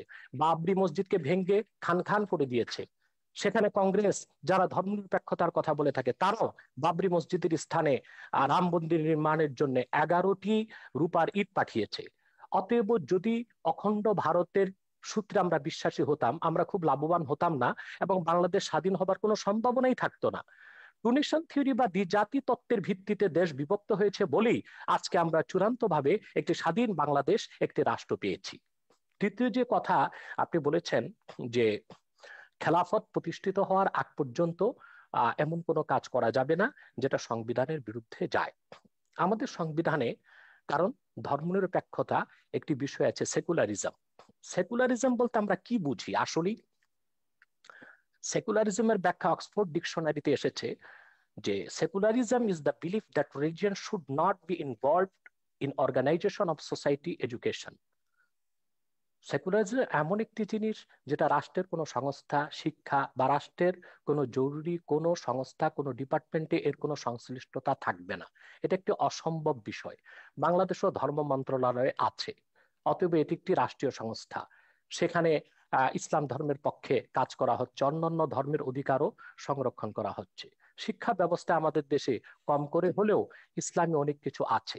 অতএব একেবারেই প্রিন্সিপাল কনসেপশন অফ সেকুলারিজম, ধর্মনিরপেক্ষতার মূল সূত্রে গেলে ধর্মের কোনো অস্তিত্ব কোথাও রাখা যাবে না, সামাজিক জীবনেও না, রাষ্ট্রীয় জীবনেও না। দ্বিতীয়ত, ধন্যবাদ শাহরিয়ার কবির সাহেবকে, যিনি খেলাফত ব্যবস্থাকে স্বীকার করেছেন। আলহামদুলিল্লাহ, খেলাফত প্রতিষ্ঠিত হবার আগ পর্যন্ত খেলাফত প্রতিষ্ঠার জন্য কাজ করা যাবে না, এটা গণতন্ত্রের কনসেপশনের সম্পূর্ণ বিপক্ষে যায়। কারণ আমার গণতন্ত্রের কনসেপশনস এর মধ্যে আছে বাক স্বাধীনতা, রয়েছে নিজস্ব আদর্শের লালন প্রচার প্রসার। অতএব প্রতিটি মুসলমান ইসলামের মৌলিক নীতিতে বিশ্বাসী, তারা ইসলামী রাষ্ট্র ব্যবস্থা খেলাফতকে বিশ্বাস করে। অতএব তার প্রচার ও প্রসারের জন্য তারা আন্দোলন করতে পারে, রাজনীতি করতে পারে, ওয়াজ মাহফিলের মধ্যে তারা কোরআন সুন্নাহ ভিত্তিক ইসলামী রাষ্ট্র ব্যবস্থার কথা তুলে ধরতে পারেন। এটা প্রতিটি মুসলিমের গণতান্ত্রিক অধিকার। দ্বিতীয়ত, যারা ধর্মের দোহাই দিয়ে নারী নির্যাতন করেছে, নিপীড়ন করেছে স্বাধীনতা যুদ্ধের আগে, তাদের সাথে ইসলামের কোনো সম্পর্ক নেই। এইরকম ব্যক্তি যাদের সাথে ইসলামের সম্পর্ক নেই, ইসলামের পরিচয় দেয়, তাদেরকে ইসলাম একটি পারিভাষিক নাম দিয়েছে মোনাফেক। এবং মোনাফিকের ব্যাপার আল্লাহ তাআলা বলেছেন, ইন্নাল মুনাফিকিনা ফিদ দারকিল আসফালি মিনান নার। মোনাফিকরা জাহান্নামের সর্বনিকৃষ্ট স্তরে থাকবে। যাদের সাথে ইসলামের কোনো সম্পর্ক নেই কিন্তু ইসলামের পরিচয় দিচ্ছে, তারা মোনাফিক, তাদের দায় ইসলাম গ্রহণ করবে না। কিন্তু বড় দুঃখজনক, বঙ্গবন্ধু যে স্বপ্ন নিয়ে দেশ স্বাধীন করেছে, যে দেশটিতে নির্যাতন থাকবে না, নিপীড়ন থাকবে না, দুর্নীতি থাকবে না, সন্ত্রাস থাকবে না, সংখ্যালঘুদের উপর আঘাত করা হবে না, স্বাধীনতার পরে সে বাংলাদেশে আমরা দেখতে পেয়েছি অসংখ্য আহ আহ ধর্ষণ হচ্ছে। বাংলাদেশে এখন গণধর্ষণে পরিণত হয়ে গিয়েছে ধর্ষণ। তারপরে যারা বৈপ্লবিক সমাজতন্ত্রে বিশ্বাসী মাওবাদী, তারা বাংলাদেশে তাদের বৈপ্লবিক সমাজতন্ত্র প্রতিষ্ঠা করতে যে কত মানুষকে হত্যা করেছে সর্বহারা সমাজতান্ত্রিকরা, তার কোনো হিসাব মনে হয় গোয়েন্দা সংস্থার কাছেও নেই। সেটার দায়িত্ব সমাজতন্ত্রকে দেওয়া হয় না, সেটার দায়িত্ব গণতন্ত্রকে দেওয়া হয় না, সেটার দায়িত্ব সেকুলারিজমকে দেওয়া হয় না। তাহলে ইসলামের লেবাস ধারণ করে, ইসলামের নাম ব্যবহার করে যারা অনইসলামিক কাজ করবে, সেটার দায় ইসলামের উপর আসবে কেন? সেজন্য ইসলামী রাষ্ট্র ব্যবস্থার বিরোধিতা করা হবে কেন? তৃতীয় যে বিষয়টি সম্মানিত অতিথি শাহরিয়ার কবির সাহেব বলেছেন, যে সংবিধানের বিরোধিতা করা যাবে না। জনগণের জন্য সংবিধান, সংবিধানের জন্য তো জনগণ নয়। জনগণের স্বার্থে বৃহৎ জনগোষ্ঠীর মতামতের ভিত্তিতে সংবিধান পরিবর্তন হতে পারে। যেমন আমাদের সংবিধানের মধ্যে আহ মৌলিক অধিকার 3য় ভাগের মধ্যে একটি কথা লেখা আছে, রাষ্ট্র ও গণজীবনের সর্বস্তরে নারী পুরুষের সমান অধিকার লাভ করবে। আমরা কি এটা করতে পেরেছি, বা এটা করা কি আদৌ সম্ভব হচ্ছে?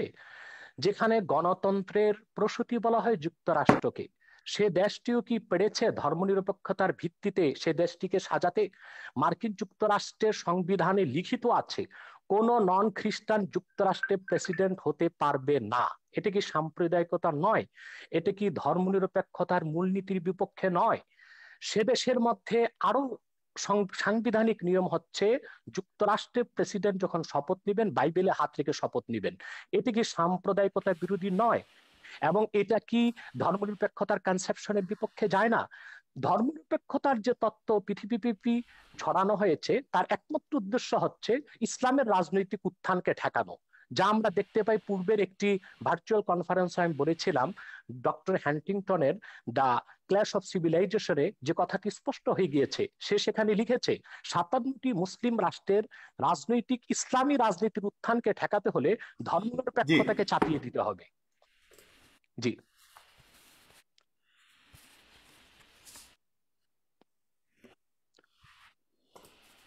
শুনতে পাচ্ছেন সাগর সাহেব?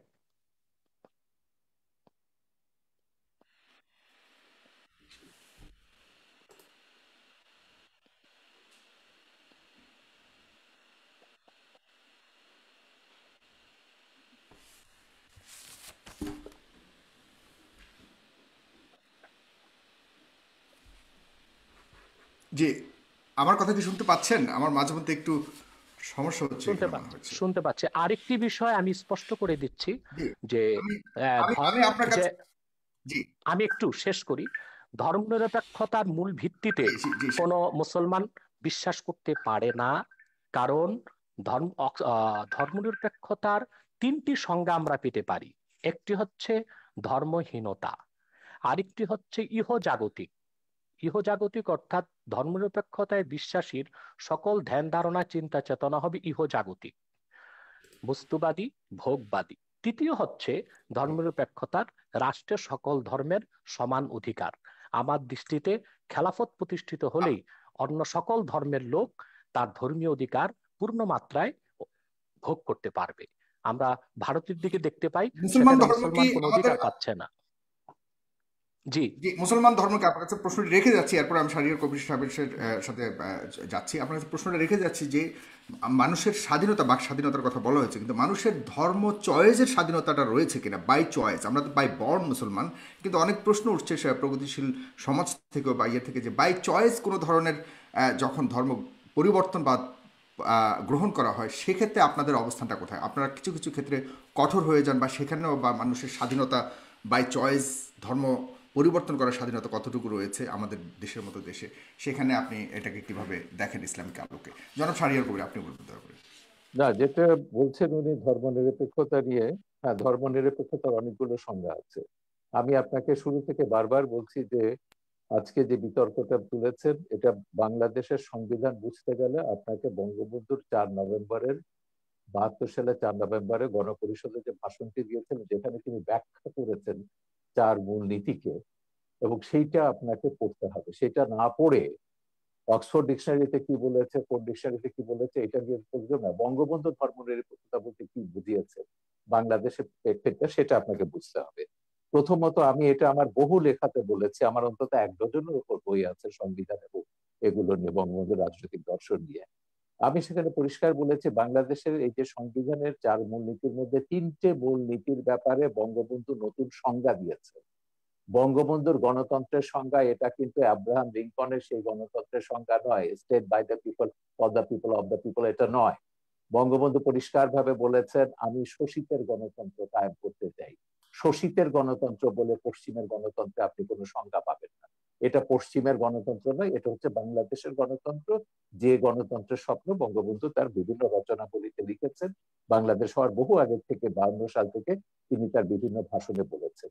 একইভাবে সমাজতন্ত্র তিনি সম্পর্কে একই কথা বলেছেন, আমি কমিউনিস্ট নই, আমি সমাজতন্ত্রে বিশ্বাস করি। আব্বাসী সাহেব যথার্থভাবে বলেছেন, বঙ্গবন্ধু ব্যক্তিগত জীবনে অত্যন্ত ধর্মপরায়ণ একজন মানুষ ছিলেন। তার আত্মজীবনীতেও আছে, সেটা কারাগারে রোজ নাম করতে হতো, 5 ওয়াক্ত নামাজ পড়তেন এবং ইসলামের বিধিবিধান সবকিছু তিনি মেনে চলতেন। তৃতীয়ত যেটা হচ্ছে, সমাজতন্ত্রের ব্যাপারে তিনি পরিষ্কার বলেছেন, না, ধর্মনিরপেক্ষতা, বিশেষ করে ধর্মনিরপেক্ষতার ব্যাপারে আমার ছবিতে, পোর্ট্রেট অফ জিহাদ ছবিতে, আবুল আলা মওদুদির পুত্র হায়দার ফারুক মওদুদি, তাকে পাকিস্তানের সবাই একজন বিশিষ্ট ইসলামিক চিন্তাবিদ হিসেবে জানেন, এবং মওদুদির আদর্শের রাজনীতির তিনি কট্টর সমালোচক। তো তিনি তার পিতাকে একদম মোনাফেকি বলেছেন আমার ছবিতে, এবং কতগুলো উদাহরণ দিয়ে বলেছেন যে আমার পিতা সবাইকে বলতে তাকে মাদ্রাসায় পড়ো, তার 9 ছেলে মেয়েকে তিনি ইংলিশ মিডিয়াম স্কুলে পড়িয়েছেন। তো এবং তিনি রাজনীতিটাকে সবসময় বাড়িতে ঢোকার আগে বাইরে রেখে আসতেন, যেমন করে ড্রাগ পেডলাররা যেমন করে। এই মওদুদির পুত্র হায়দার ফারুক মওদুদি আমাদের এখানে এসেছিলেন, খুবই লিবারেল একজন ইসলামিক স্কলার।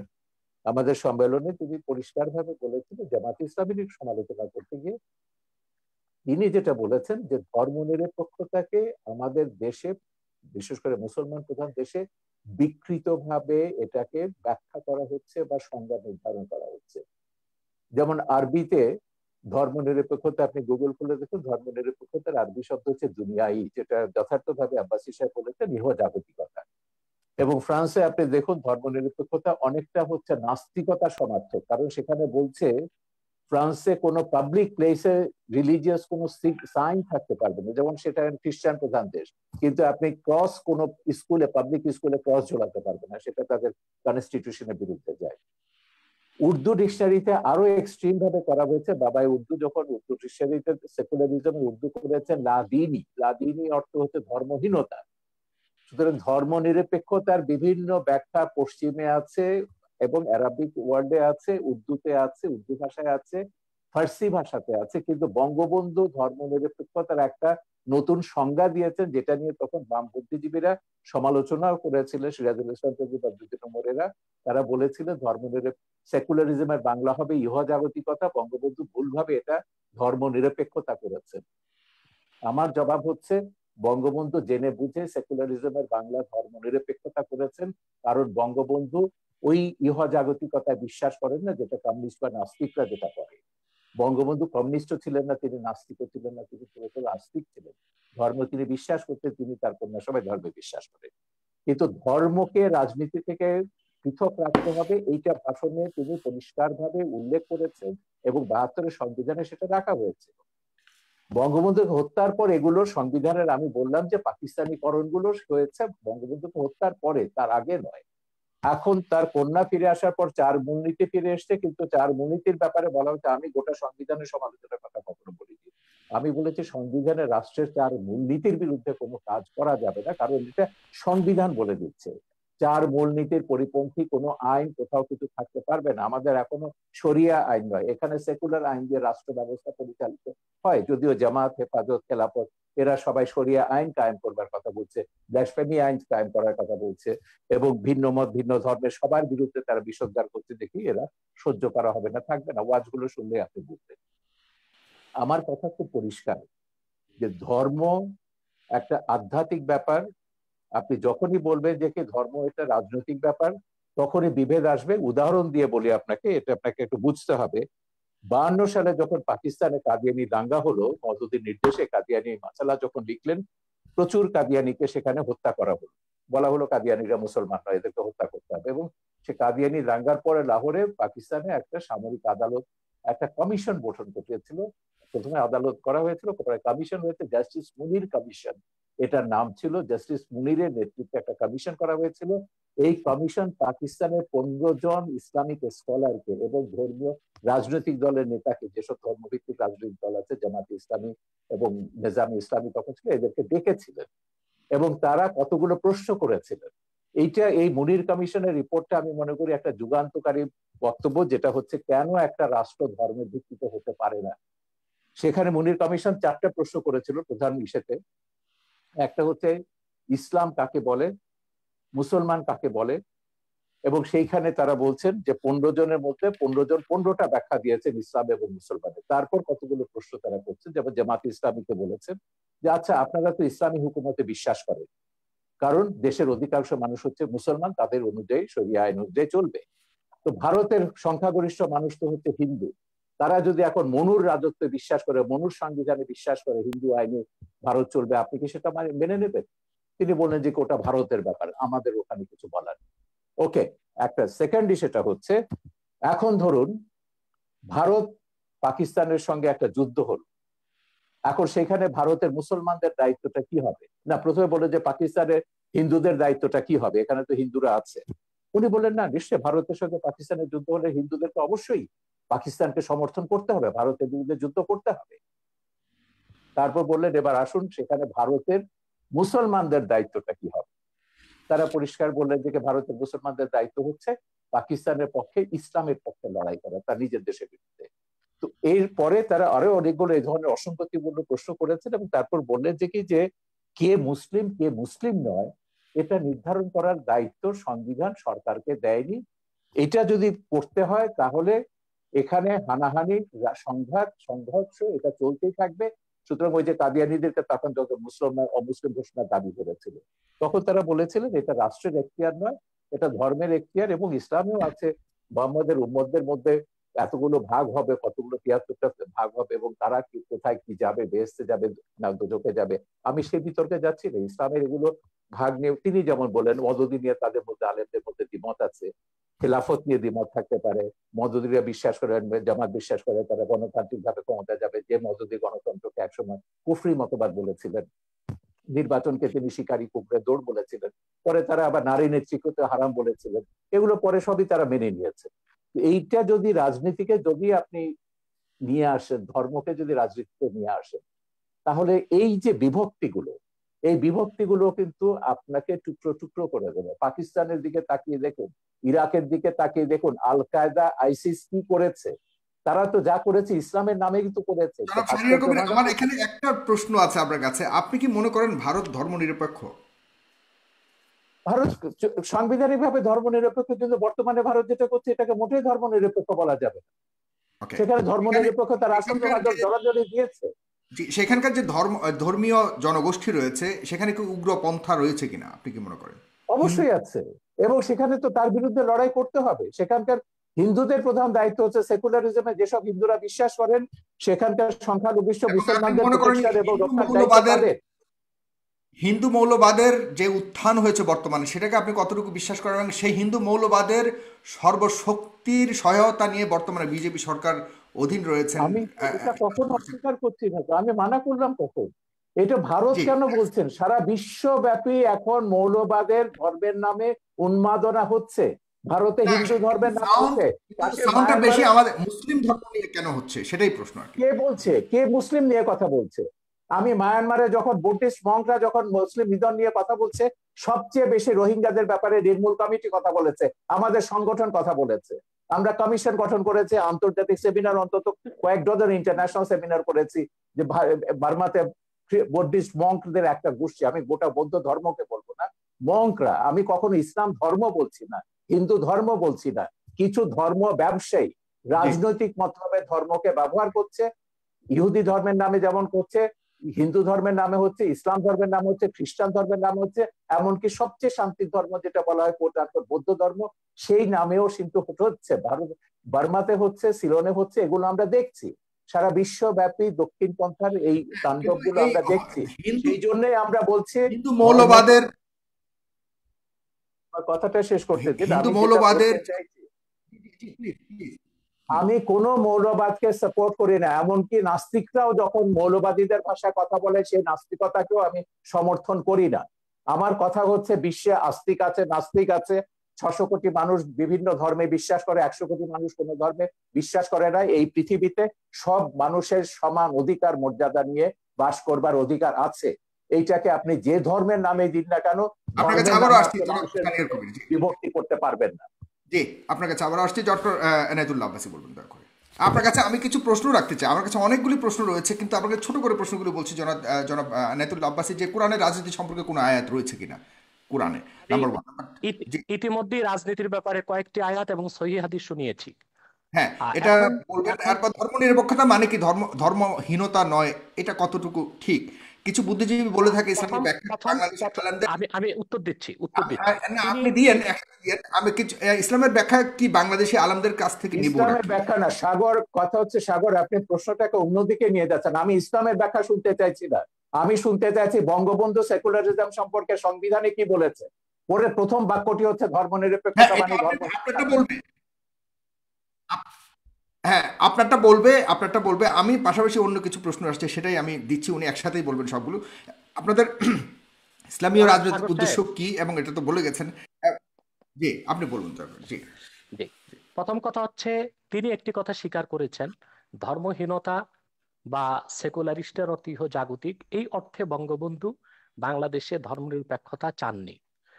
যেহেতু ধর্মনিরপেক্ষতার আবিষ্কার কখন থেকে, এই তত্ত্বটা পৃথিবীকে কে দিল, এখানে স্পষ্ট ইতিহাসের মধ্যে আছে, secularism was first used by the British writer George Holyoake in 1851। 1851 সালে ব্রিটিশ লেখক তিনি জর্জ হলিওক তিনি প্রথম ধর্মনিরপেক্ষতার তত্ত্ব আবিষ্কার করেছেন। এখন সেই তত্ত্ব অনুযায়ী যদি বঙ্গবন্ধু ধর্মনিরপেক্ষতা না ধর্মহীনতা হয় কিংবা ইহজাগতিক একটিও না হয়, তাহলে তো ধর্মনিরপেক্ষতার সংজ্ঞাটি বদলে দেওয়া উচিত।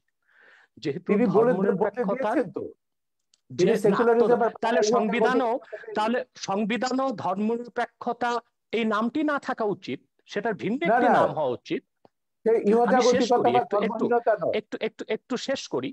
যেহেতু বঙ্গবন্ধুর ধর্মনিরপেক্ষতার তত্ত্ব যারা আবিষ্কার করেছে তাদের সাথে মোটেও মিল নেই, অতএব সেই ধর্মনিরপেক্ষতা নামটি পরিবর্তন করে দিলে আমাদের দেশে সংঘাত কিংবা ইসলামী চিন্তাবিদদের সাথে জেনারেল শিক্ষিতদের দ্বন্দ্ব অনেকটাই কমে যায় এবং চিন্তার বিনিময় হয় ও বুঝার ক্ষেত্রে খুব সুবিধা হয়ে থাকে। দ্বিতীয় যে কথাটি শাহরিয়ার কবির সাহেব বলেছেন, যে বারবার তিনি পাকিস্তানের প্রসঙ্গ আর মওদুদির প্রসঙ্গ টেনে আনেন। পাকিস্তান আমাদের কোন আদর্শ নয়, বা আবুল আলা মওদুদিও চিন্তা চেতনা বা ইসলামের সংজ্ঞা নেবার ক্ষেত্রে কোনো ধরনের আমাদের মডেল নয়, আদর্শ নয়। কাদিয়ানি সম্প্রদায় নিঃসন্দেহে অমুসলিম এবং কাফের, এটা কোরআন হাদিস এবং ইজমাই উম্মতের সর্বস্বীকৃত সিদ্ধান্ত অনুযায়ী প্রতিষ্ঠিত, কারণ তারা খাতমে নবুয়তকে বিশ্বাস করে না। আল্লাহ এক, আল্লাহর একত্বে এবং কারো শরীক এরা নাই। হত্যার যোগ্য, তাই তো? শেষ করতে দেন, এদেরকে হত্যা করাটা বৈধ। একটু শেষ করছি আমি। দ্বিতীয়ত, হ্যাঁ হুজুর, আল্লাহ যদি এক, একটু সাপ্লিমেন্ট করে শেষ করি তাহলে সুবিধা একটু হয়, শেষ আপনি করি সাথে সাথে জবাব দিতে পারবেন। শেষ জি। করি আমি শেষ করছি। আল্লাহ এক, আল্লাহর একত্বে কারো শরীক নেই। ঠিক সেভাবে মোহাম্মদ সাল্লাল্লাহু আলাইহি সাল্লামকে আল্লাহ তাআলা ১৫০০ বছর আগে প্রেরণ করে নবুয়ত ও রিসালাতের দরজা চিরতরে বন্ধ করে দিয়েছেন। ওনার পরে আজ পর্যন্ত কোনো প্রকারই নবী কিংবা রাসূল আসে নাই, কিয়ামত পর্যন্ত আসবে না। এটাকে বলা হয় আকীদায়ে খাতমে নবুয়ত। এই আকীদা খাতমে নবুয়তকে যে বিশ্বাস করবে না, নিঃসন্দেহে সে অমুসলিম এবং কাফের। সেজন্য কাদিয়ানী সম্প্রদায় অমুসলিম এবং কাফের, এটা ৫৭টি মুসলিম রাষ্ট্রের অধিকাংশ মুসলিম রাষ্ট্রেই সংসদীয়ভাবে বিল পাশ করে ঘোষণা করা হয়েছে। দুঃখজনক আমাদের বাংলাদেশে এখনই হয়নি, কারণ বাংলাদেশে কাদিয়ানীদের পক্ষাবলম্বন করার জন্য প্রচুর বুদ্ধিজীবী নামের বুদ্ধি প্রতিবন্ধী আছে। এখন হত্যার কথা এসেছে, আমরা যদি পাকিস্তানের সেই সময়ের আন্দোলনটা দেখি, হযরত আল্লামা মাহমুদুল হাসান, মুফতি শফি সাহেব রহমতুল্লাহ সহ ইসলামী চিন্তাবিদগণ যখন আন্দোলন করেছেন, কাদিয়ানী বিরোধী আন্দোলনে ১০,০০০ মুসলমান শাহাদাত বরণ করেছে। আমি জানতে চাই, কাদিয়ানী কয়জনকে হত্যা করা হয়েছে পাকিস্তানে, তার কোনো হিসাব কি দিতে পারবেন শাহরিয়ার কবির সাহেব? অথচ কাদিয়ানীদেরকে অমুসলিম ঘোষণার দাবি আদায় করতে যে পাকিস্তানে ১০,০০০ মুসলমান শাহাদাত বরণ করেছে, কারণ চরম সেকুলারির ধর্মনিরপেক্ষ ভুট্টো মুসলমানদের বিপক্ষে অবস্থান নিয়েছিল। ১০,০০০ মুসলমানের রক্তের বিনিময়ে কাদিয়ানীদেরকে রাষ্ট্রীয়ভাবে পাকিস্তান সরকার অমুসলিম ঘোষণা করেছিল। তৃতীয় যে বিষয়, ইসলামের সংজ্ঞা কোন বুদ্ধিজীবী কি দিল সেটা পরের কথা। আল্লাহ তাআলা স্পষ্ট কোরআনে বলেছেন, আল্লাহ তাআলা স্পষ্ট করে দিয়েছেন কোরআনে, কে মুসলিম কে অমুসলিম, কে কাফের কে মুমিন। এখন মনে করুন আমাদের শাহরিয়ার কবির সাহেব নিজকে নিশ্চয়ই মুসলিম পরিচয় দিচ্ছেন, কিন্তু কোরআনের কোথাও উনি যে মুসলিম ওনার নামটি খুঁজে পাওয়া যাবে না। তাই বলে কি ওনাকে মুসলিম বলা যাবে না? আপনি সাগর, আপনার নাম কোরআন কারীমে কোথাও নেই যে সাগর একজন মুসলিম ব্যক্তি। আপনাকে কিভাবে মুসলিম বলবো? কে মুসলিম কে অমুসলিম সেই সংজ্ঞা কোরআন দিয়েছে। সেই সংজ্ঞা অনুযায়ী যে যুগে যে লোক আসবে, মুসলিমের সংজ্ঞায় যে সংজ্ঞায়িত হবে তাকে আমরা মুসলিম বলবো, অমুসলিমের সংজ্ঞায় যে সংজ্ঞায়িত হবে তাকে আমরা অমুসলিম বলবো। যেহেতু কোরআন সুন্নাহ ও ইজমাই উম্মতের মতে কাদিয়ানী সম্প্রদায় অমুসলিম, সেজন্য আমরা তাদেরকে অমুসলিম এবং কাফের জানি, এবং এটা কোরআনের মত, হাদিসের মত, ইজমাই উম্মতের মত। ধর্মনিরপেক্ষতার বিষয়ে বাংলাদেশের যে বিষয়টা আসছে, আবারও আমি বলবো, যেহেতু বঙ্গবন্ধু তিনি ধার্মিক লোক ছিলেন এবং তিনি পাশ্চাত্যের ধর্মনিরপেক্ষতায় বিশ্বাসী ছিলেন না, ওনার ধর্মনিরপেক্ষতার সংজ্ঞা ভিন্ন ছিল, তাহলে সংবিধানে ধর্মনিরপেক্ষতা শব্দটি পরিবর্তন করে বঙ্গবন্ধুর মতাদর্শের জুৎসই একটি সংজ্ঞা দিয়ে দিলেই তো সুন্দর হয়ে যায়। চতুর্থ যে বিষয়টি শাহরিয়ার কবির সাহেব বলেছেন, মৌলবাদী। মৌলবাদ আর উগ্রবাদ এক জিনিস নয়। আমরা প্রতিটি মুসলিম নিজকে মৌলবাদী মনে করে থাকি। মৌলবাদ শব্দটার উৎপত্তি কোত্থেকে? ফান্ডামেন্টালিজম এটা কোত্থেকে এসেছে? ইউরোপে যখন রেনেসাঁ বিপ্লব হয়েছে, সেখানে খ্রিস্টানরা দুই ভাগে বিভক্ত হয়েছিল, ক্যাথলিক, প্রোটেস্ট্যান্ট। প্রোটেস্ট্যান্টরা বিশ্বাস করতো আক্ষরিক অর্থে বাইবেল ঐশ্বরিক, আর ক্যাথলিকরা বিশ্বাস করতো আক্ষরিক অর্থে বাইবেল ঐশ্বরিক নয়। তখন ক্যাথলিকরা প্রোটেস্ট্যান্টদেরকে ফান্ডামেন্টালিস্ট বা মৌলবাদী আখ্যায়িত করেছিল। সেই হিসেবে যদি আমরা আক্ষরিক অর্থে কোরআনকে বিশ্বাস করার কারণে মৌলবাদী হয়ে থাকি, অবশ্যই আমরা মৌলবাদী, এবং সেই মৌলবাদকে আমরা লালন করি কোরআনকে আক্ষরিক অর্থে বিশ্বাস করার কারণে। আর যদি উগ্রবাদ সেই অর্থে মৌলবাদী বলা হয়, তাহলে আমরা বলবো আমরা মৌলবাদী নয়, আমরা পরামর্শহীনচু। আমরা খেলাফতি বিশ্বাসী, ইসলামের মূলে বিশ্বাসী, এবং ইসলামের রাজনৈতিক আদর্শে বিশ্বাসী। খেলাফতটা কিভাবে কায়েম হবে একটু ব্যাখ্যা করেন। হ্যাঁ, খেলাফত বিভিন্নভাবে কায়েম। যে কাজটি এখন বাংলাদেশে হচ্ছে, জনমত তৈরি করা হচ্ছে, যারা ইসলামী রাজনীতির পক্ষে তারা আলাপ আলোচনার মাধ্যমে, ওয়াজ নসিহতের মাধ্যমে মানুষকে এটি বুঝাতে সক্ষম হচ্ছে ইলেকশন কোরআন সুন্নাহর না, কোরআন সুন্নাহর রাজনৈতিক, সেটাও বলছি, আপনারা কি ইলেকশন করবেন না? সেটা বলছি আমি। কোরআন সুন্নাহর রাজনৈতিক আদর্শ হচ্ছে শুধুমাত্র খেলাফত। প্রথম হচ্ছে থিওরিক্যাল, আমরা সেই থিওরিক্যাল বিশ্বাসটি মানুষের মধ্যে গড়ে তুলছি, একসময় মানুষ খেলাফতে বিশ্বাসী হবে। এখন যদি সেই খেলাফতকে প্রতিষ্ঠা করতে যে আমাদেরকে ইলেকশন করতে হয়, সেটা ইলেকশনকে খেলাফত সমর্থন করে না। কিন্তু শরীয়তের একটি অন্যতম উসুল হচ্ছে যে আয-যারুরাতু তুবিহুল মাহযুরাত। আরেকটি উসুল হচ্ছে আয-যারুরাতু তাতাকাদ্দারু বিকাদরি যারুরা। বিশেষ প্রয়োজনে, আপৎকালীন মুহূর্তে যা নিষিদ্ধ তা সাময়িক সময়ের জন্য করা যেত পারে। অতএব ইলেকশনের মাধ্যমেও যদি রাষ্ট্র ক্ষমতায় যে ইসলামপন্থীগণ খেলাফতকে প্রতিষ্ঠিত করেন, তারপরে রাষ্ট্র ব্যবস্থার নীতি পরিবর্তন করার অথরিটি তারা পাবেন। তৃতীয় যে বিষয়টি আমি বলবো, যে আজকে সারা পৃথিবীতে গণতন্ত্র সমাজতন্ত্র ব্যর্থতার পরিচয় দিয়েছে। গণতন্ত্র সমাজতন্ত্র ধর্মনিরপেক্ষতা কাগজে কলমে আছে, বাস্তবতায় পৃথিবীর কোথাও নেই। বরং পৃথিবীর শক্তিশালী রাষ্ট্রগুলো এখন খেলাফত ব্যবস্থার দিকে ধাবিত হচ্ছে, অঘোষিতভাবে, প্রচার না করে। যেমন মস্কোতে সোভিয়েত রাশিয়া ভেঙে যাবার পর এখন পুতিন ক্ষমতায় এসেছে, সে অনেকটা একনায়কতন্ত্রকে গ্রহণ করেছে। সেখানে গণতন্ত্রের দোহাই দিয়ে দীর্ঘমেয়াদী ক্ষমতায় সে আছে, অর্থাৎ একজন ব্যক্তিকে রাষ্ট্র পরিচালনায় তারা পছন্দ করে নিয়েছে, যেটা অনেকটা খেলাফতের কনসেপ্টের সাথে মিলে যায়। চায়নাতে প্রধানমন্ত্রীকে আজীবন ক্ষমতা তারা দিয়েছে, সেটাও খেলাফতের সাথে অনেকটা সাদৃশ্য অবলম্বন করে। মূলত খেলাফত ব্যবস্থার মাধ্যমে একটি কল্যাণময় রাষ্ট্র হতে পারে, এমন একটি রাষ্ট্র হতে পারে যেখানে ইসলামের সমান অধিকার সংরক্ষিত হতে পারে, পাশাপাশি অন্যান্য ধর্ম সমান অধিকার লাভ করতে পারে। খেলাফত 1300 বছর পৃথিবীকে নেতৃত্ব দিয়েছে। সেই খোলাফায়ে রাশিদিন, তাদের পরে খেলাফতে বনি উমাইয়া, খেলাফতে বনি আব্বাস, এবং অটোমান সাম্রাজ্য যেটাকে বলা হয় খেলাফতে উসমানিয়া, 1924 সাল পর্যন্ত বিশ্বকে নেতৃত্ব দিয়েছে। এমন কোন ইতিহাস পৃথিবীর কোথাও খুঁজে পাওয়া যাবে না তখন অন্য ধর্মের উপর নির্যাতন নিপীড়ন হয়েছে, অন্য ধর্মের মানুষের অধিকারকে ক্ষুণ্ণ করা হয়েছে। বাদশাহ আকবর যখন দ্বীন এলাহিকে প্রতিষ্ঠিত করেছিল ভারতে, পরবর্তীতে তার নাতি বাদশাহ আলমগীর যখন খেলাফতের অনেকটা কনসেপ্ট গ্রহণ করেছিল, ইসলামী শরিয়া ব্যবস্থাকে চালু করেছিল, বিধিবদ্ধ ইসলামের সংবিধান ফাতাওয়া হিন্দিয়া বা ফাতোয়া আলমগীরি সংকলন করেছিলেন, তখন ভারতে কোথাও কোন একটি হিন্দু মন্দিরের উপর আঘাত করা হয়নি, হিন্দুদের কোনো উপাসনালয়, কোনো ধর্মস্থানে আঘাত করা হয়নি। হিন্দুরা অত্যন্ত অবলীলায় এবং সুন্দরভাবে তাদের ধর্ম পালনের সুযোগ পেয়েছে। অথবা খেলাফত রাষ্ট্র প্রতিষ্ঠিত হলেই অন্য ধর্মের মানুষ তার ধর্মীয় অধিকার পালন করতে পারে এবং সুযোগ সুবিধা গ্রহণ করতে পারে, এবং পৃথিবীকে একদিন আবার ফিরে আসতে হবে খেলাফতের দিকেই, এবং মুসলিম বিশ্বগুলো আবার খেলাফতের দিকে ফিরে আসবে, সেটাও একটি চিরন্তন সত্য কথা। আপনাকে অনেক ধন্যবাদ। প্রায় 20,000 মানুষ এই মুহূর্তে একসাথে আমাদের অনুষ্ঠানটি দেখছে। দর্শক, আপনারা অবশ্যই 20,000 মানুষ যারাই দেখছেন তারা অবশ্যই আমাদের পেজটিকে লাইক দেবেন, এবং আমাদের যে ইউটিউব চ্যানেলটি আছে সেখানে একটু পরে এটা আবারও প্রচারিত হবে, সেখানে আপনারা দেখতে পাবেন। যারা প্রথম থেকে দেখতে পারেননি তারা অবশ্যই আমাদের ইউটিউব চ্যানেলটিকে সাবস্ক্রাইব করবেন। জনাব শাহরিয়ার কবির আপনার কাছে আসছে, আপনার অনেক শুনেছেন জনাব ডক্টর এনায়েতুল্লাহ আব্বাসীর কথা। আপনার কাছে আমি আরেকটি প্রশ্ন করতে চাই, যে আপনি ধর্মীয় আলোকে শিক্ষা ব্যবস্থার ঘোর বিরোধিতা করেছেন এবং কিছু কিছু বিষয়ে আপনি অনেক আপত্তি তুলেছেন বিভিন্ন সময়ে।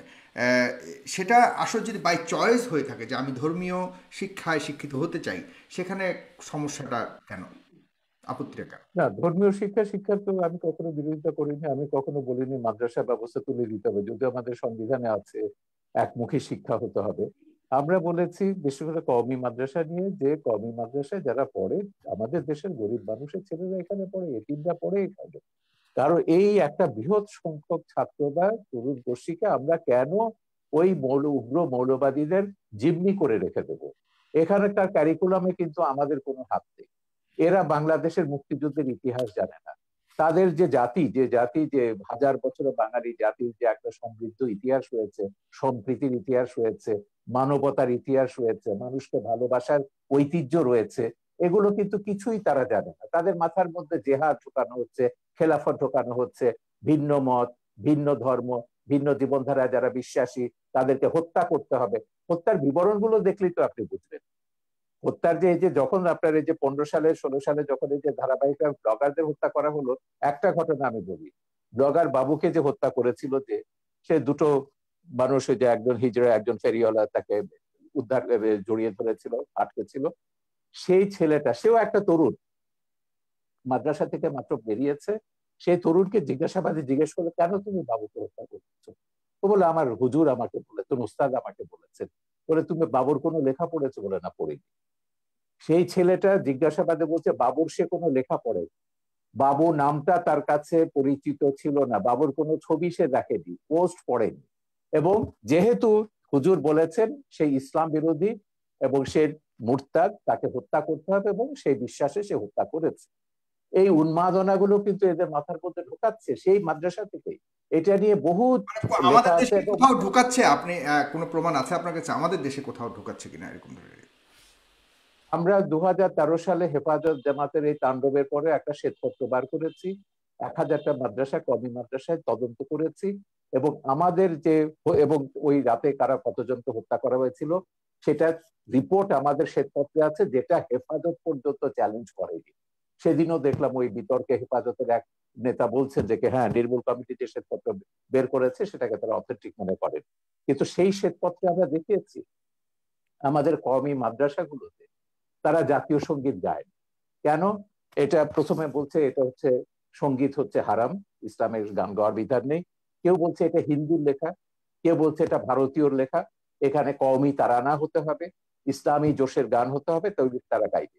তো এখন একটা কথা ভাবুন, যে তার ইতিহাস জানে না, যে তার মুক্তিযুদ্ধের কথা জানে না, তার ও গৌরব জানে না, তার মাথার মধ্যে তো আপনি ঢুকিয়ে দেবেন যে সিরিয়াতে সব এই যে মুসলমানদের মেরে সাফ করতে যাচ্ছে, করে ফেলছে, আফগানিস্তানের সব মুসলমানদের সাফ করে ফেলছে কমিউনিস্টরা বা অন্যরা, ওই শিয়ারা, ওখানে আসাদের লোকেরা, তোমরা ওখানে যাও, গিয়ে জেহাদ করো। তো তরুণরা কিন্তু এভাবে বিভ্রান্ত হচ্ছে, জেহাদে যাচ্ছে, এবং অনেক বাবা মার কোল খালি হচ্ছে, তারা জানে না তাদের ছেলে কোথায় গিয়ে কোথায় মারা যাচ্ছে, বাট এটাকে তারা জেহাদ কিন্তু মনে করে, ইসলামিক বাংলাদেশে, একটা। জনাব শাহরিয়ার, বাংলাদেশের যতগুলি এই উগ্রপন্থা বলে আমরা যতগুলি ঘটনাকে আমরা চিহ্নিত করার চেষ্টা করেছি, সেখানে সব কিন্তু আমাদের সাধারণ ইসলামিক মিডিয়ামের, সরি, ইংলিশ মিডিয়ামের ছাত্রছাত্রীরা জড়িত পাওয়া গেছে বিভিন্ন না, তদন্ত। সরি, সরি, সেটা আপনি কয়েকটা কটের কথা বলতে পারবেন। আপনি কওমি মাদ্রাসার পাঠ্যপুস্তকটা দেখুন। ইংলিশ মিডিয়াম কেন, আমি তো ইউরোপের কথা বলেছি। সিরিয়াতে জেহাদ করতে গেছে, সেখানে 5000-এর ওপর সাদা ইউরোপিয়ান মুসলিম, মুসলিম তারা গেছে। তারা কি জন্য? তাদের কয়েকজনের সঙ্গে আমি কথা বলেছি, আমার ছবিতে তাদের ইন্টারভিউ আছে। তারা বলছে it was an adventure, they were killing bad guys and we were the good guys, we went there to kill the bad guys। এই যে গেম গুলো তারা খেলছে, bad guys will be killed by the good guys, এই adventure থেকে তারা বলছে। আমার একটা ছেলে বলছিল সে আবার ইন্ডিয়ান ছবি দেখে, বলে তার হিরো ছিল শাহরুখ খান। বলে, দেখো শাহরুখ খান তো ওখানে দামি একটা রাইফেল নিয়ে এসে যুদ্ধ করছে বা হিরোইজম দেখাচ্ছে, আমি সিরিয়াতে জেহাদ করতে গেছি, I will be having a real AK-47। So এইটা হচ্ছে এক ধরনের উন্মাদনা মানুষের মগজে তৈরি করা হয়েছে, এবং সেই উন্মাদনার কারণে এরা গেছে সেখানে জেহাদ করে, তারপর অনেকে ফিরে এসছে, অনেকে মারা গেছে। কিন্তু এই যে উন্মাদনাটা আপনি তৈরি করে দিচ্ছেন সারা পৃথিবীর তরুণ সম্প্রদায়ের মধ্যে, আজকে তো ইন্টারনেটের প্রযুক্তির কারণে আপনি এইগুলো, এই উন্মাদনা, আমার কথা হচ্ছে খুব পরিষ্কার, আপনি শান্তিপূর্ণভাবে আপনার ধর্ম প্রচার করুন, পালন করুন। কেন একজনকে বাধ্য করবেন? কেন বলবেন সে ধর্ম ছেড়ে চলে গেছে তাকে গলা কাটতে হবে?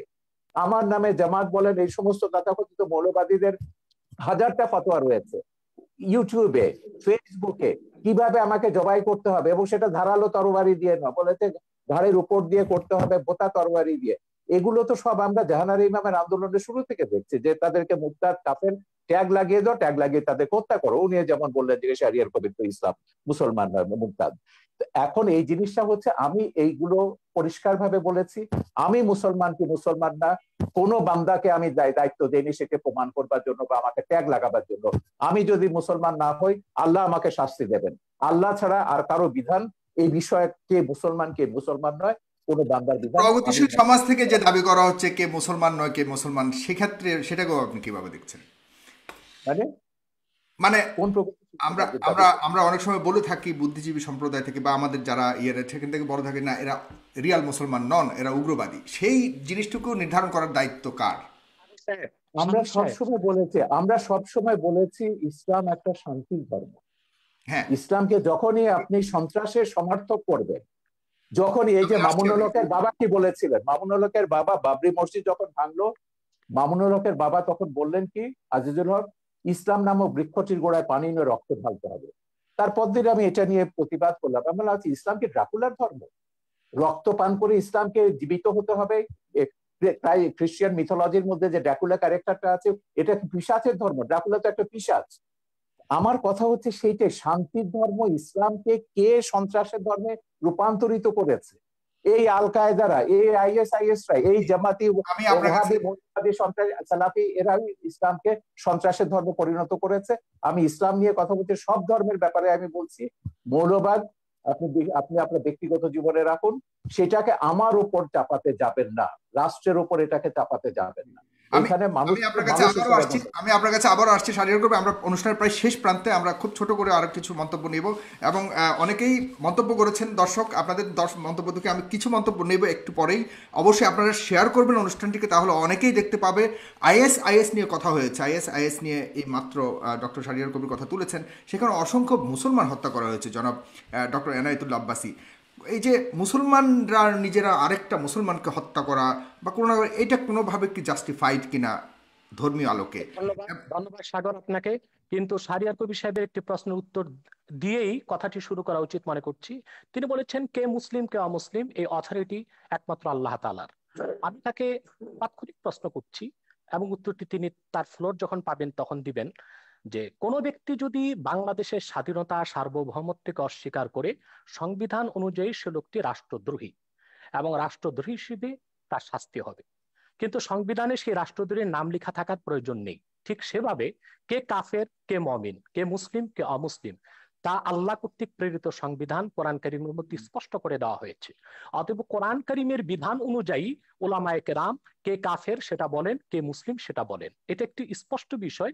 খুবই স্থূল চিন্তার, সূক্ষ্ম চিন্তার প্রয়োজন নেই, স্থূল চিন্তাধারীও কথাটি বুঝতে পারে।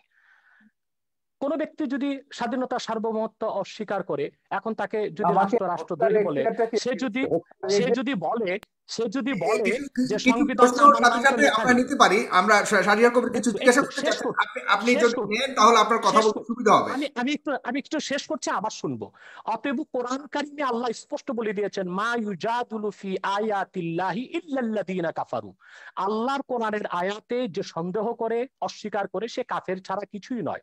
এখন কোরআন কারীমের 6666 খানা আয়াতের কোন একটি আয়াতকে কেউ যদি অস্বীকার করে, আল্লাহর সিদ্ধান্ত অনুযায়ী আমি তাকে কাফের বলবো। তাকে যে কাফের বলবে না সেও কাফের হয়ে যাবে। তবে তার শাস্তি কি হবে সেটাও কোরআন নির্ধারণ করে দিয়েছে, হাদিস নির্ধারণ করে দিয়েছে।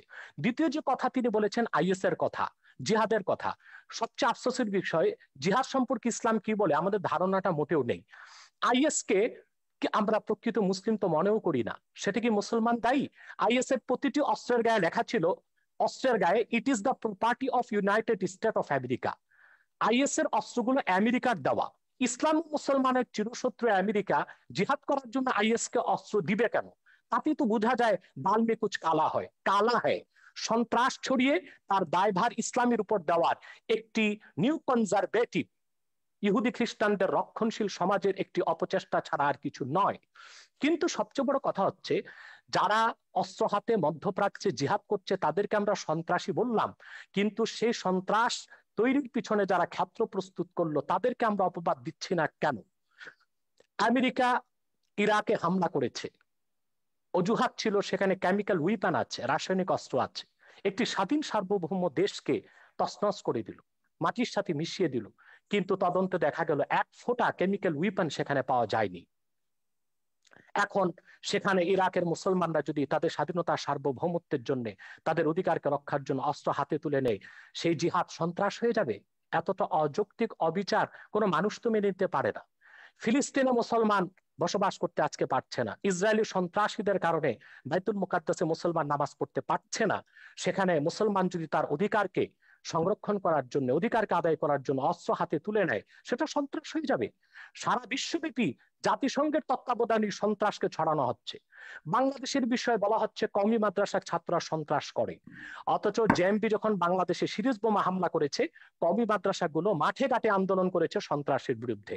হাটহাজারী থেকে আহমদ শফি সাহেব তখন মহাপরিচালক ছিলেন, তিনি স্পষ্ট করে ব্যাখ্যা দিয়েছিলেন নিরপরাধ মানুষকে বোমা মেরে হত্যা করা ইসলাম সমর্থন করে না।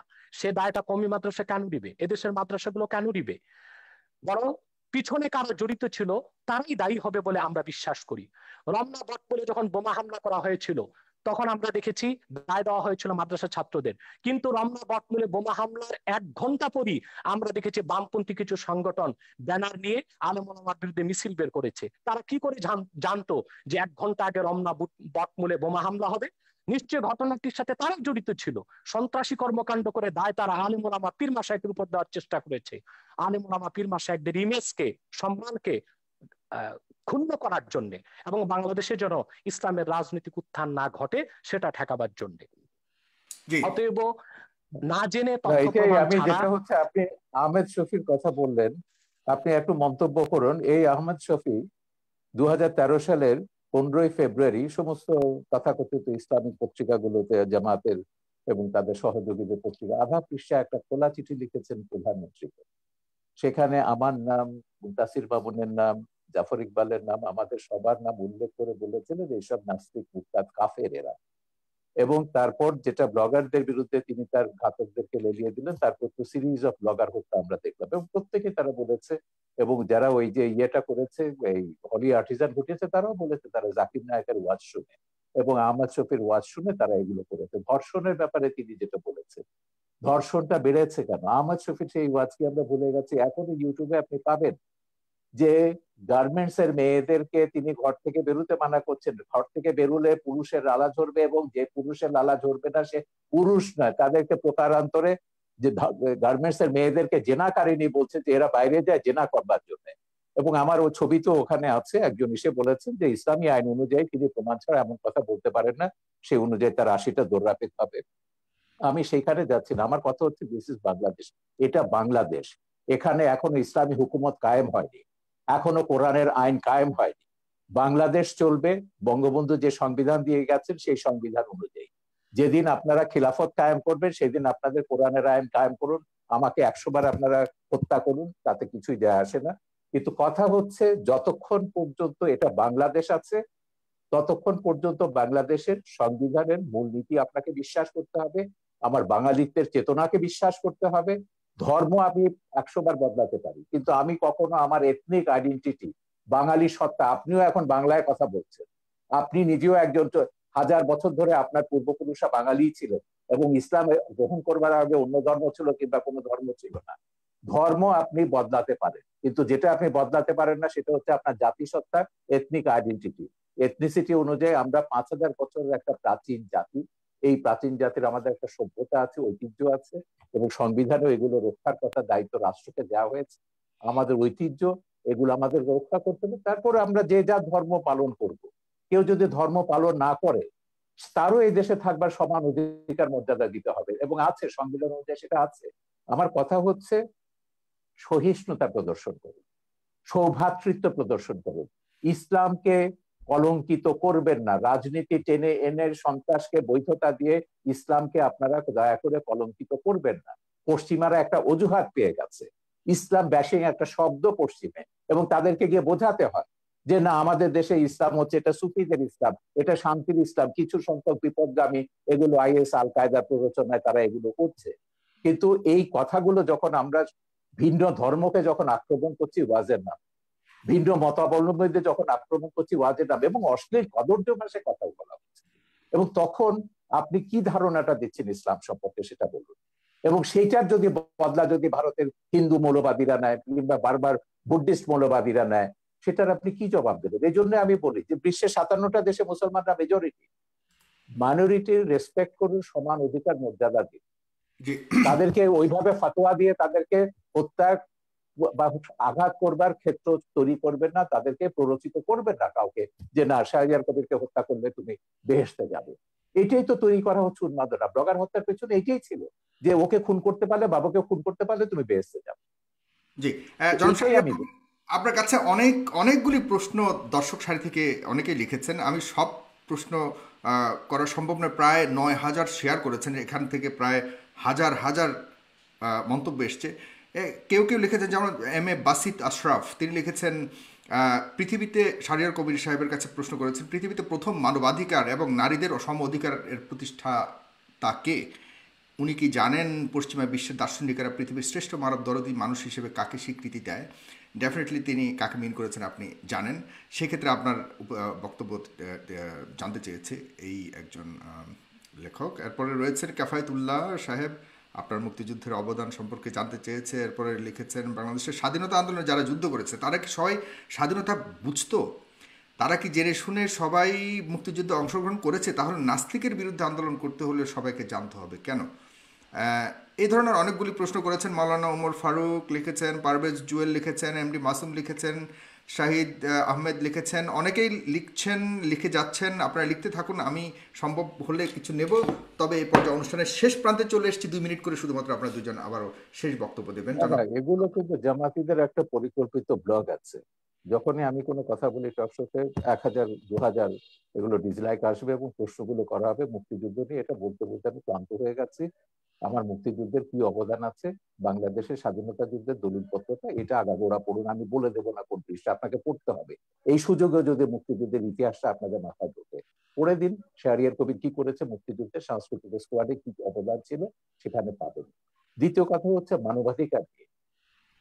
এখন মানুষের অধিকার মর্যাদা প্রত্যেককে বিশ্বাস করতে হবে। এই পৃথিবীতে আমি শুরুতেই বলেছি যে আমরা 700 কোটি মানুষের মধ্যে 150 কোটি মুসলমান আছে, 150 কোটি হিন্দু আছে, 250 কোটি 250 কোটি খ্রিস্টান আছে, অন্য ধর্মাবলম্বী আছে, নাস্তিকও আছে। আমাদেরকে এই পৃথিবীটাকে বাসযোগ্য করতে হবে, এখানে বাঁচতে হবে সমান অধিকার মর্যাদাকে রেসপেক্ট করে। আমি শুধু এইটাই বলছি, আল্লাহ মানুষ সৃষ্টি করেছেন, আল্লাহ শুধু মুসলমান সৃষ্টি করেন। এইটুকু অন্তত শ্রদ্ধাবোধটা স্রষ্টার উপর। আপনার কোনো ডিরেক্ট কোনো প্রশ্ন রয়েছে কিনা একদম সম্পূর্ণভাবে, যেটা আপনি জানতে চাচ্ছেন ডক্টর? না না, আমার কোনো প্রশ্ন নেই। আমি তো পরিষ্কার আছি, আমার অবস্থান সম্পর্কে আমি তো পরিষ্কার আছি। যারা বিভ্রান্ত তাদেরকে বলবো যে মানুষকে মানুষ হিসেবে মর্যাদা দিতে শিখুন। আল্লাহ বিচার করবেন কিয়ামতের পরে, কে দোজখে যাবে, কে বেহেশতে যাবে, কে কত পাপ করেছে, গুনাহ করেছে দুনিয়াতে। সেটাকে দুনিয়াতে আপনাকে এই যে জাগতিক শাস্তির যেটা হচ্ছে ব্লাসফেমির যে কনসেপ্ট, এটা ইসলামের কনসেপ্ট না। কোরআনে কোথাও ব্লাসফেমির জাগতিক শাস্তির বিধান নেই। আল্লাহ নিজে শাস্তি দেবেন তাদেরকে, ব্লাসফেমার্সকে। এখন সেইটাকে আপনি ইহুদি খ্রিস্টান আইনের দিকের থেকে এখানে ইমপ্লিমেন্ট করছেন, আল্লাহর অধিকার আপনি নিজের হাতে তুলে দিচ্ছেন। আমার কথা হচ্ছে বাংলাদেশে তো অন্য ধর্মের মানুষ আছে, 57টা দেশে মুসলমানরা মেজরিটি। এখন আমি যদি এখানে মেজরিটি রুল চাপাই, অন্যান্য দেশগুলোতে যখন তারা তাদের মেজরিটি রুল চাপাবে, সেই সব দেশের মুসলমানদের নির্যাতনের দায়িত্ব, ভারত বলুন, শ্রীলঙ্কা বলুন, কিংবা মায়ানমারের মুসলমানদের নির্যাতনের দায়িত্ব কিন্তু আমাদের মোল্লাদেরকে নিতে হবে। তারা যখন হিন্দুদের উপর, বৌদ্ধদের উপর নির্যাতন করবেন, রামুর মতো ঘটনা ঘটাবেন, নাসিরনগরের মতো ঘটনা ঘটাবেন, বা 2001 সালে নির্বাচনের সময়কার মতো ঘটনা ঘটাবেন। তো সেইটাই আমরা বলছি, আমাদের এখানে সব ধর্মের মানুষ সমান অধিকার মর্যাদা নিয়ে বাস করবে। সব ধর্মের মানুষ মুক্তিযুদ্ধে অংশ নিয়েছে।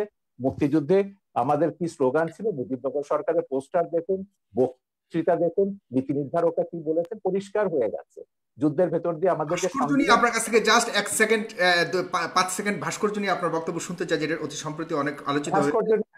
যখন আমি মিশরে, তখন আমি মিশরে ছিল, মুসলিম ব্রাদারহুড যখন এটা নিয়ে একটা বিতর্ক, সালাফিরা বিতর্ক তুলেছিল, স্ফিংস থাকতে পারবে না। স্ফিংস এটা পৌত্তলিকতা এবং ভাস্কর্যতা।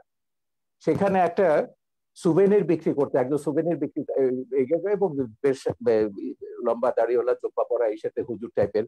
আমি সুভেনি কিনতে বললাম, আমি তুমি ওহাবিরা সালাফিরা ওহাবি না, সালাফিরা সেখানে বলছে যে কি এটা তো হারাম ইসে।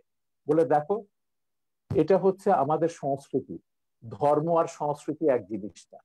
সংস্কৃতিটা হচ্ছে খ্রিস্টান মুসলমান নির্বিশেষে, এটা সবগুলো আমাদের সংস্কৃতির অন্তর্গত। সালাফিরা দাবি করেছিল মুসলিম ব্রাদারহুড তখন ক্ষমতায় ছিল, তারা সেটা ভাঙেনি। তিনি যে বলছেন যেসব দেশ খেলাফতের দিকে যাচ্ছেন, বিশেষ করে তুরস্কের কথা তিনি উল্লেখ করলেন, হ্যাঁ তুরস্ক খেলাফতের কথা বলছে, একটা ভাস্কর্য ভেঙেছে, উল্টো তারা নাকি এখন বঙ্গবন্ধুর ভাস্কর্য বসাবে আঙ্কারাতে।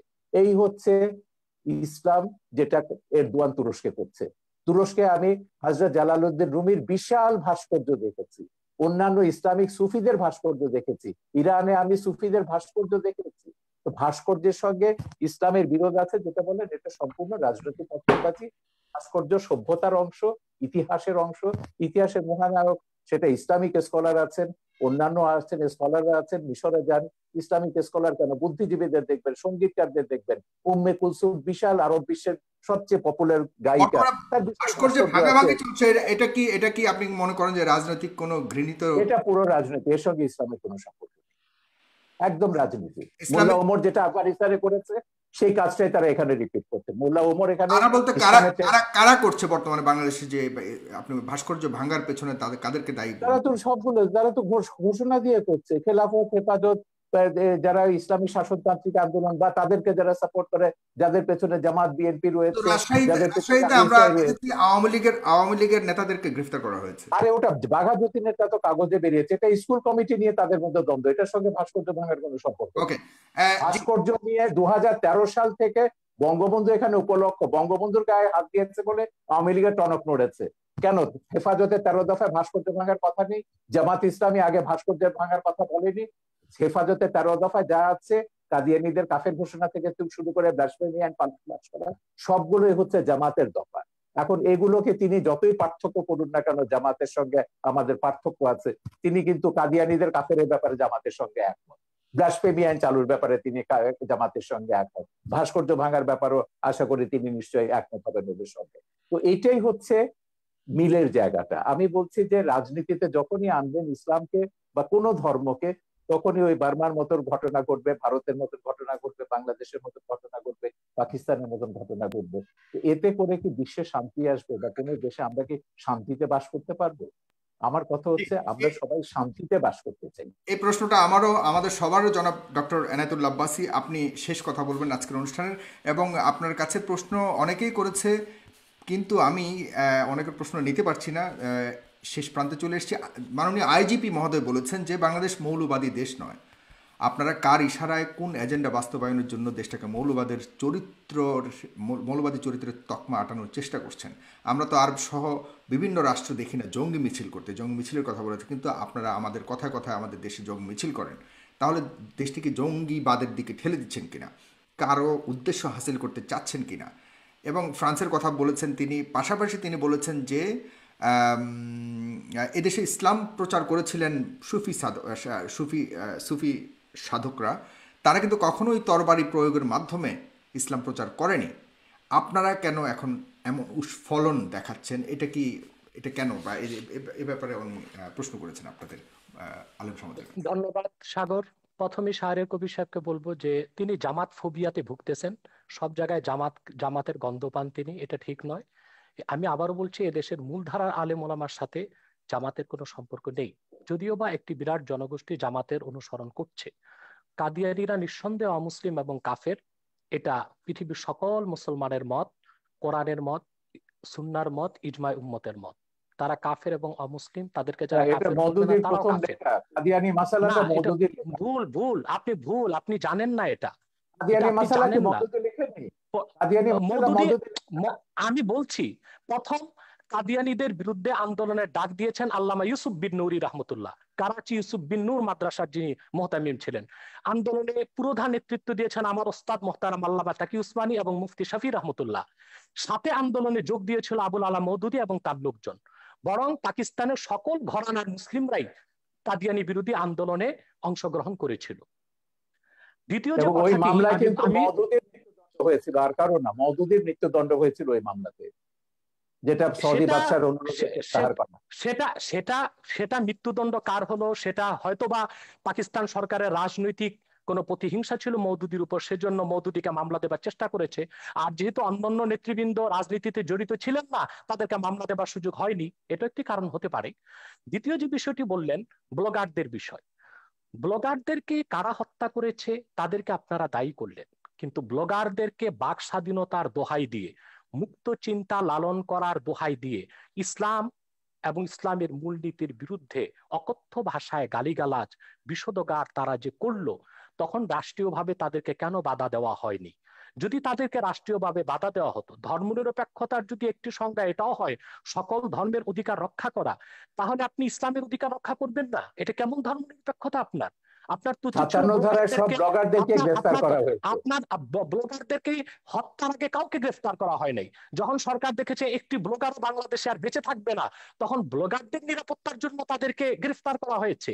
কিন্তু যদি ব্লাসফেমি আইন বাংলাদেশে থাকতোই, তাহলে তো ব্লগারদের এই সুযোগ হতো না, তাহলে কারো তো হাতে অস্ত্র নেবার প্রয়োজন হতো না। তৃতীয় যে বিষয়টি আপনি বলেছেন, সুফিবাদের মাধ্যমে ইসলাম এসেছে, এবং আইজিপির যে প্রশ্ন এসেছে, আইজিপি মহোদয় এর কথা থেকে তো স্পষ্ট বোঝা যাচ্ছে তিনি ইসলামের প্রতি অত্যন্ত শ্রদ্ধাশীল, হয়তো বা মিস আন্ডারস্ট্যান্ডিং আছে তার। সেটা হচ্ছে, তরবারির জোরে ইসলাম আসে নাই, কিন্তু ইসলাম প্রতিষ্ঠায় তরবারি ব্যবহার হয়েছে। তরবারির জোরে ইসলাম প্রতিষ্ঠিত হওয়া এক জিনিস, আর ইসলাম প্রতিষ্ঠায় তরবারি ব্যবহার আরেক জিনিস। ইসলাম যে জিহাদ দিয়েছে তা অনেকটাই ডিফেন্সিভ, অফেন্সিভ নয়। যখন ইসলাম প্রতিষ্ঠার ক্ষেত্রে অমুসলিম শক্তি অন্যায়ভাবে হামলা করেছে, আক্রমণ করেছে, তখনই তরবারির ব্যবহার করতে হয়েছে। এমনকি এই ক্ষেত্রে আমি উদাহরণ দিব মঈনুদ্দিন চিশতি রহমতুল্লাহ। তিনি যখন আজমিরে আসলেন, ইসলামের শাশ্বত বিধান, ইসলামের উদারতার মাধ্যমে ইসলামের দাওয়াত দিলেন, বারবার তাকে আঘাত করেছে সে পৃথ্বীরাজ।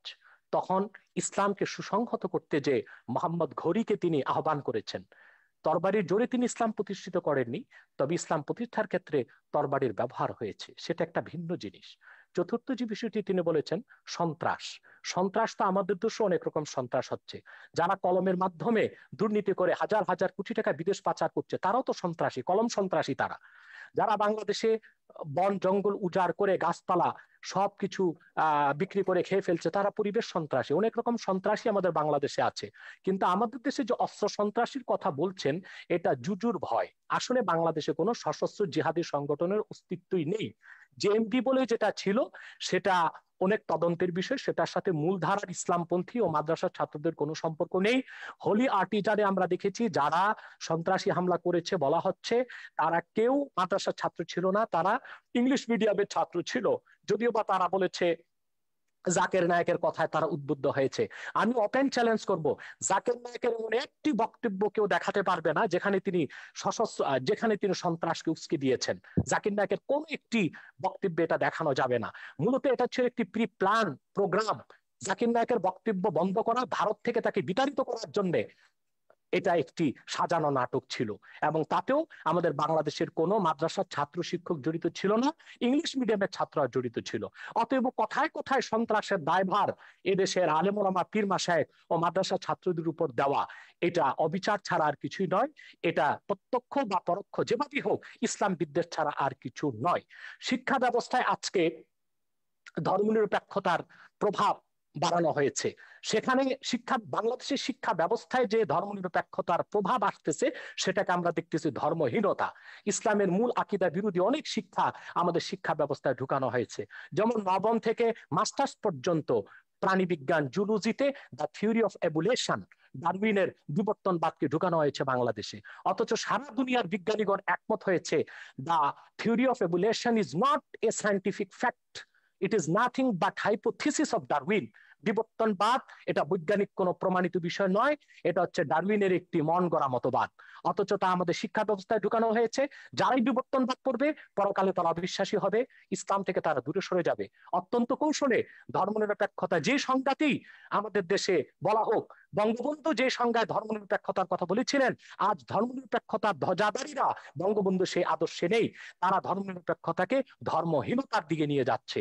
অতএব যদি প্রকৃত অর্থেই বঙ্গবন্ধুর ধর্মনিরপেক্ষতাকে সংবিধানে প্রতিষ্ঠিত করা হয়, সেটা ধর্মহীনতা নয়, বরং তার নাম পরিবর্তন করে এমন একটি নাম দেওয়া দরকার যেটার সাথে ধর্মনিরপেক্ষতার কোনো সম্পর্ক প্রমাণিত হবে না। ধন্যবাদ। ধর্মনিরপেক্ষতা বঙ্গবন্ধুর দেয়া নাম। সেকুলারিজম বাংলা তর্জমা তিনি ধর্মনিরপেক্ষতায় করেছেন। রাষ্ট্র ধর্মের ব্যাপারে নিরপেক্ষ থাকবে, সব নাগরিক সমান অধিকার মর্যাদা ভোগ করবে, এটাই হচ্ছে বঙ্গবন্ধু ধর্মনিরপেক্ষতার সারকথা। প্রত্যেক নাগরিক তার নিজের ধর্ম পালন করবে, ধর্ম পালনের স্বাধীনতা থাকবে, কিন্তু আপনি আপনার বঙ্গবন্ধু ধর্ম আরেকজনের উপর জোর করে চাপাতে পারবেন না, না, আরেকজনকে হত্যার প্ররোচনা দিতে পারবেন না। বাংলাদেশে কোন মুসলিম চিন্তাবিদ ইসলাম ধর্মকে অন্যের উপর চাপিয়ে দেবার চেষ্টা করেননি, এর কোন নজির ওয়াজগুলো আপনারা দেখেন, দেখাতে পারবেন না। না না, ওয়াজ বা আমি প্রত্যেকটা নিজে ওয়াজে ওয়াজ তারা, করি, আপনি আপনি ওয়াজ শুনেছেন না আওয়াজ শুনেছেন আমি জানি না। কোরআন সুন্নাহ বিরোধী যেটা হয় সেটা ওয়াজ নয়, সেটা আওয়াজ।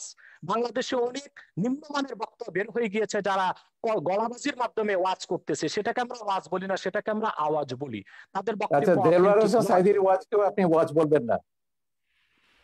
সাইদি আপনি সাহেব কি তো দেলোয়ার, দীর্ঘদিন যাবৎ ময়দানে নেই, তার উনি তো তার ওয়াজ দীর্ঘদিন যাবৎ কিন্তু ময়দানে নেই। ইউটিউবে আছে, তার বহু ওয়াজ ইউটিউবে আছে, আমার ছবিতেও আছে। বলুন তিনি একজন প্রকৃত ওয়াজকারী কিনা। তিনি বলেছেন যে অন্য ধর্মের মানুষকে হত্যা করতে, তিনি এটা আমি বলেছেন যদি কোন বক্তব্যে? আমি যদি দেখাতে পারি আমি তার এক বক্তব্য আমার শুনেছি, তিনি ছবিতে, আমি আমার আমি ছবিতে নিজে যেটা দেখেছি। আমি আপনাকে জি, বলি, এদের যে ওই যে মুফতি হান্নানের উপর যে ছবিটা বানিয়েছি, যে সাইদির একজন খুব ঘনিষ্ঠ অনুসারী ছিল যখন সে জামাত করতো, সে প্রত্যেকের নাম ধরে বলেছে, শামসুর রহমান থেকে শুরু করে হুমায়ুন আজাদ থেকে শুরু করে তসলিমা। আমি বলে দেখে লেখা পড়েছে, বলে না লেখা পড়েনি, কিন্তু আমাদের হুজুররা বলেছেন এরা ইসলাম বিরোধী, এরা মুরতাদ, এরা কাফের এবং এরা ওয়াজিবুল কাতল, ওদেরকে যেখানে পাওয়া যাবে সেখানে হত্যা করতে হবে। এটা পড়ছে, এটা জিহাদ ছবিতে আমি দেখেছি। ওয়াজেদ সাইদির বক্তব্য আছে, হান্নানের বক্তব্য আছে, মুফতি হান্নানের বক্তব্য আছে, আপনি দেখে নিন, ইউটিউবে পাবেন।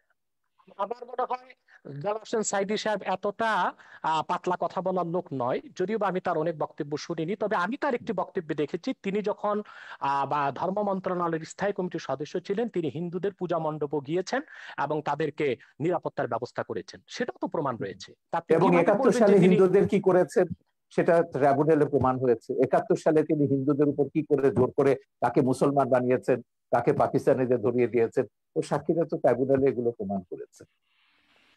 সেটা তো ট্রাইব্যুনালের বিষয়। কিন্তু দেলোয়ার হোসেন সাইদি সাহেব মানি ওয়াজ নয়, আর দেলোয়ার হোসেন সাইদি সাহেব মানি এদেশের আলেম ওলামা নয়।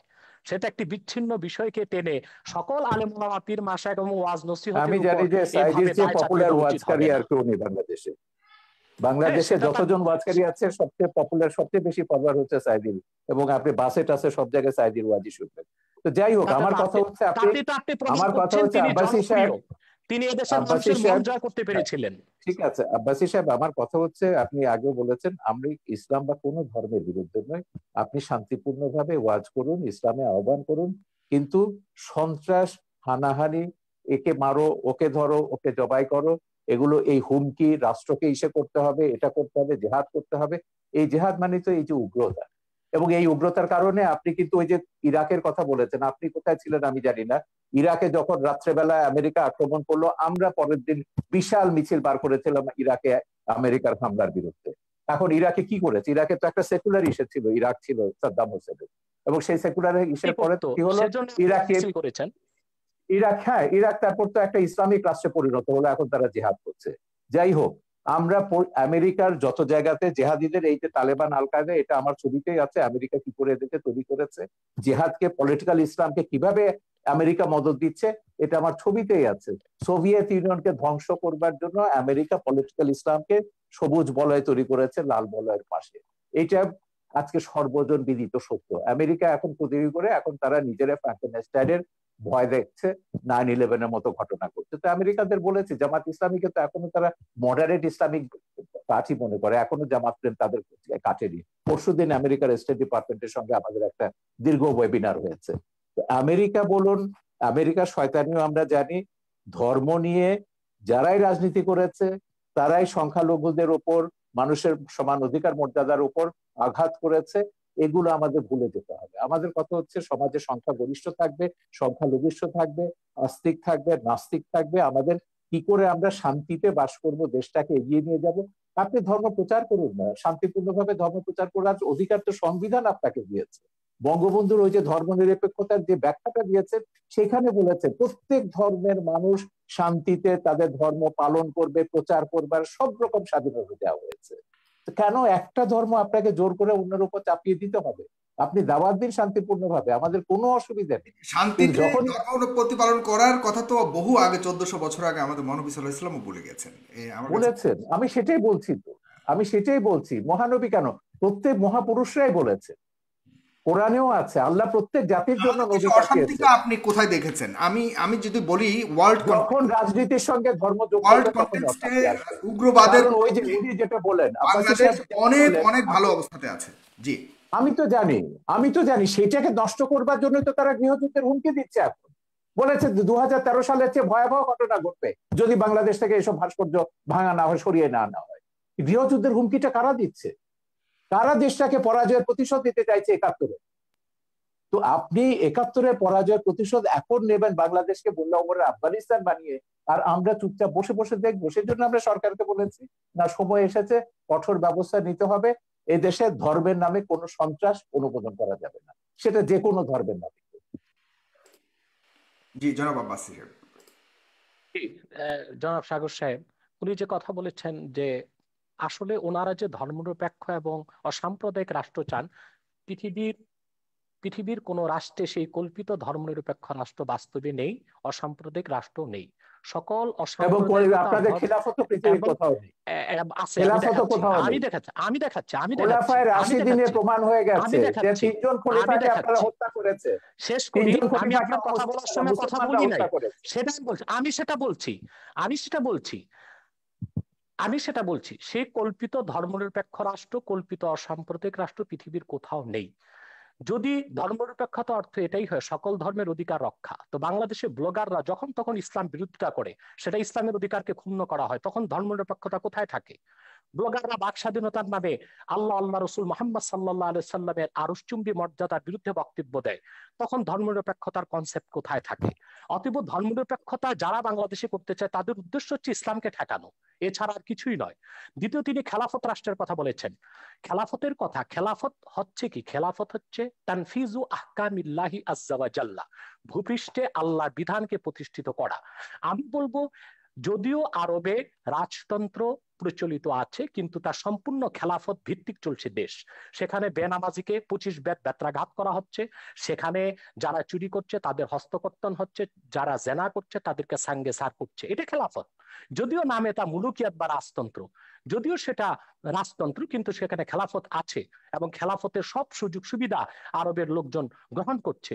এবং আমরা দেখতে পাচ্ছি, সেখানে আমরা দেখতে পাচ্ছি দাম্মামে, জেদ্দাতে প্রচুর মুসলিম খ্রিস্টান আছে, তাদেরকে আলাদা জায়গায় তাদের ধর্মকর্ম পালনের ব্যবস্থা দেওয়া হয়েছে। একটি খেলাফত রাষ্ট্রের সমস্ত সুযোগ সুবিধা প্রতিষ্ঠিত আছে আমরা দেখতে পাচ্ছি আরবে। অতএব দ্বিতীয় আরেকটি বিষয়, খেলাফতের অনেকগুলো ধারা আছে। পীর মুরিদির মাধ্যমে ইসলামের যে দাওয়াত পৃথিবীতে ছড়ানো হচ্ছে সেটাও খেলাফতের একটা অংশ। এবং খেলাফতের আরেকটা অংশ হচ্ছে দিনের উপর অটল অবিচল থাকা। অধিকাংশ মুসলমান দিনের উপর অটল অবিচল থেকে জীবনযাপন করছে।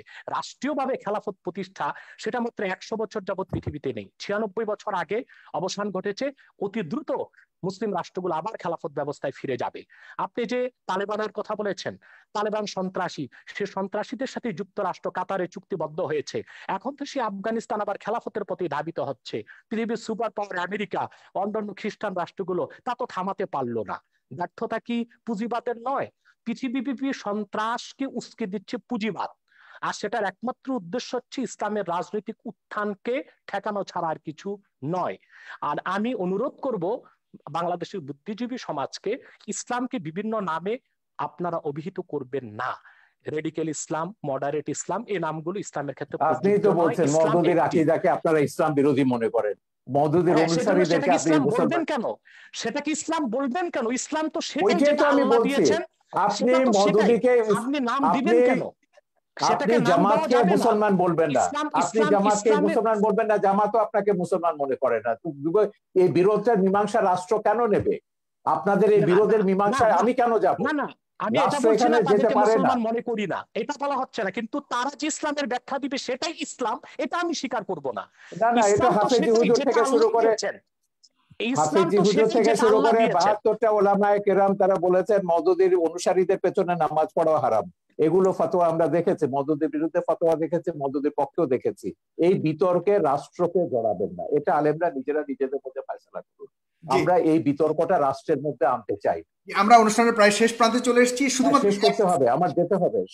এক সেকেন্ডে শুধু 1 ঘন্টা প্রোগ্রাম আপনার। মন্তব্য করবেন জনাব এনায়েতুল্লাহ আব্বাসী, যে ভাস্কর্য বিতর্কে অনেকটাই আপনারা পিছিয়েছেন। অনেকে মনে করছেন আপনাদের হয়তো কিছুটা প্রাপ্তি যোগ হয়েছে। সেক্ষেত্রে এই পিছিয়ে আসাটাকে ধর্ম অনুভূতির মলাটে শুধুই প্রাপ্তি আর স্বার্থের রাজনীতি কিনা? চমৎকার প্রশ্ন করেছেন।